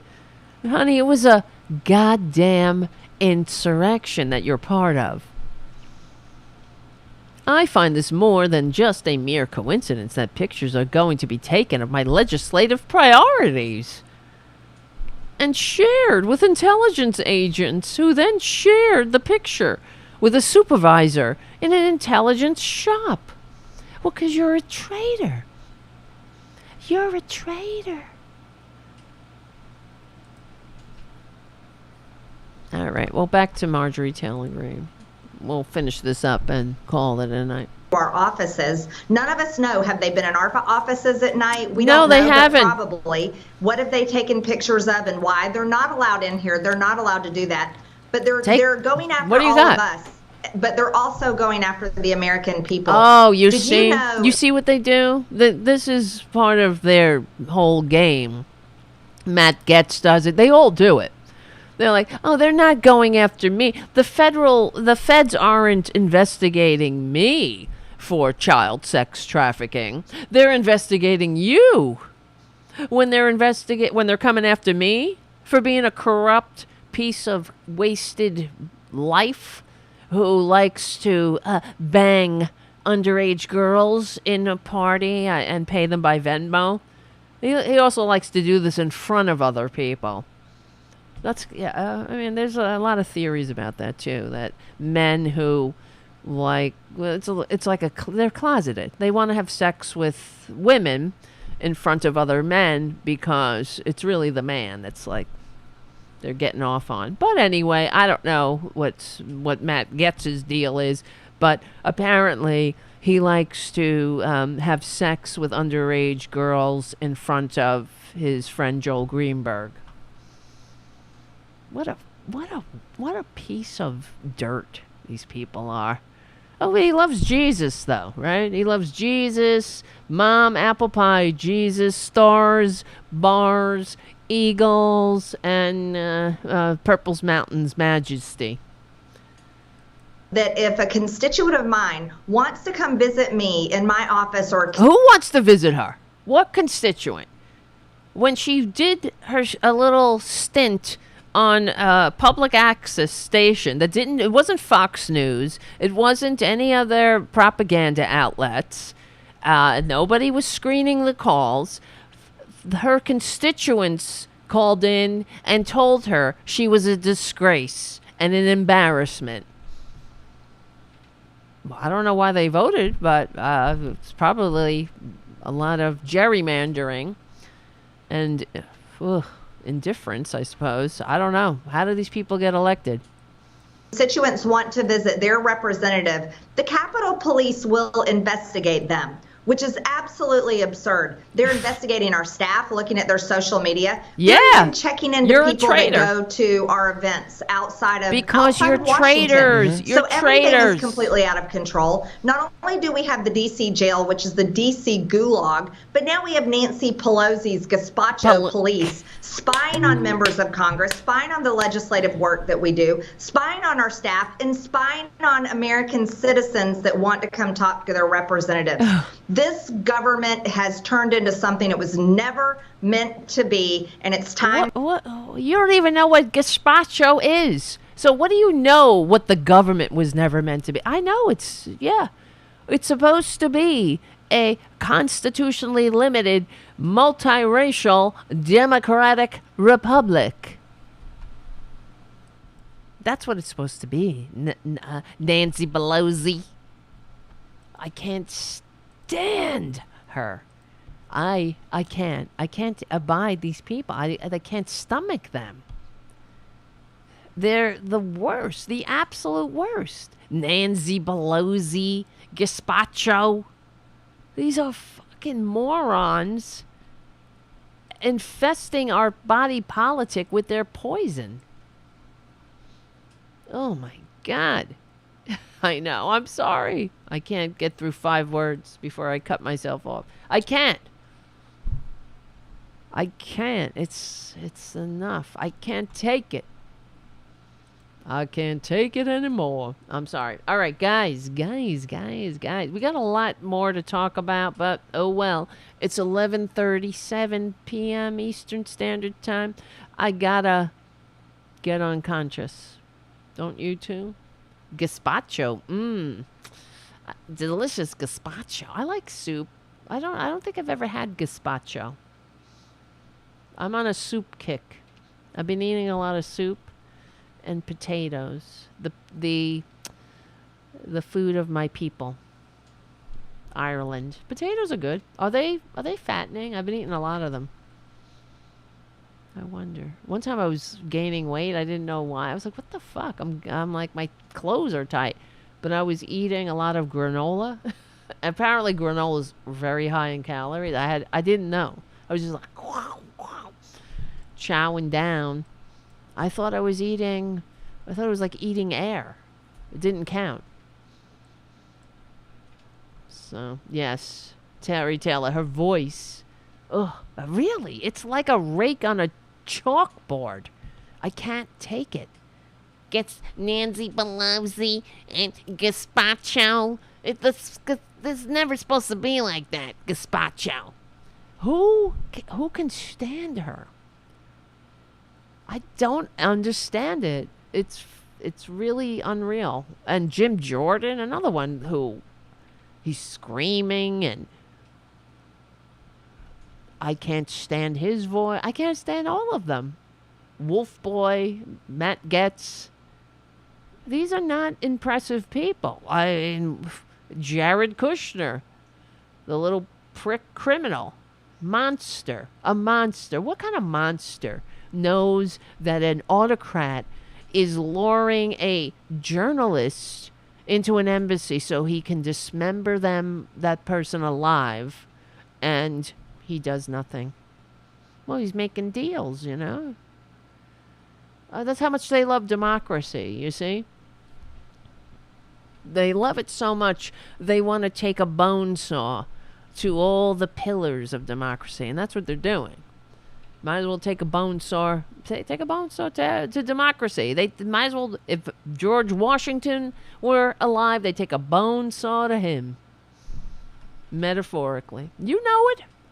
If this were the time of the revolution, these fuckers would be the loyalists. They would be pining for King George to trickle on their mouths. Oh, trickle, trickle. That's our natural lord. Oh, yeah. You better believe it. And they'd be like, Nancy Pelosi. All right, guys, you're the best. I want to thank Richard W. for your super chat, and Jim for your super chat, and Errol Thomas. Thank you so much for your super chat. And thank you, Mark C., for your super chat. And thank you, River, for your super chat. You still got time for super chats. You still can go. Well, you can do this on your own time. Go to the iTunes, the Tarabuster iTunes, and give the show a good review. You haven't had a good review in a while. Or you haven't had a review in a while. And I just wonder, are we having any new review? I don't know what I'm saying.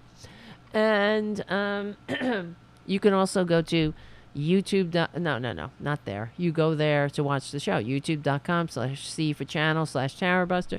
You can also go to Patreon.com/Tara Devlin to become a patron, keep the show going and growing. And yes, as SS 1964 says, they would have been in the SS. Absolutely. They would be the brown shirts. They would have been, early adopters of the Nazi atrocities. Oh, that's for sure. That's for damn sure. And that's what they're trying to do here. They're fascist in their souls, and they can't help it. That's why they sound like it. They act like it. They think it's under the guise of patriotism. Burning books, taking books out of libraries. Say, I don't care.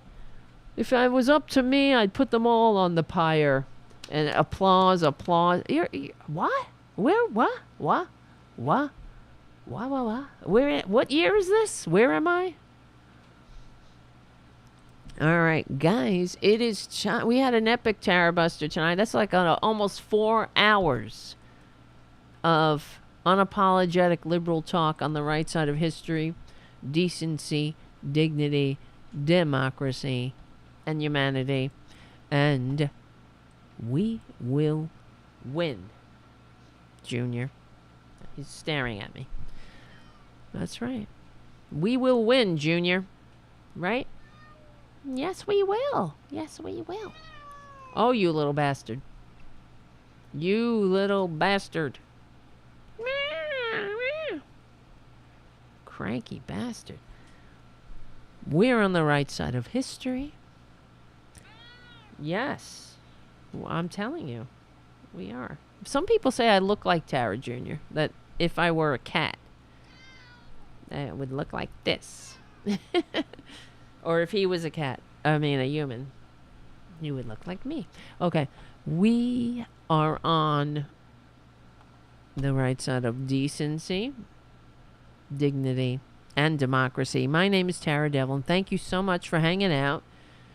And I will see you and Mark C. as our guest on Friday.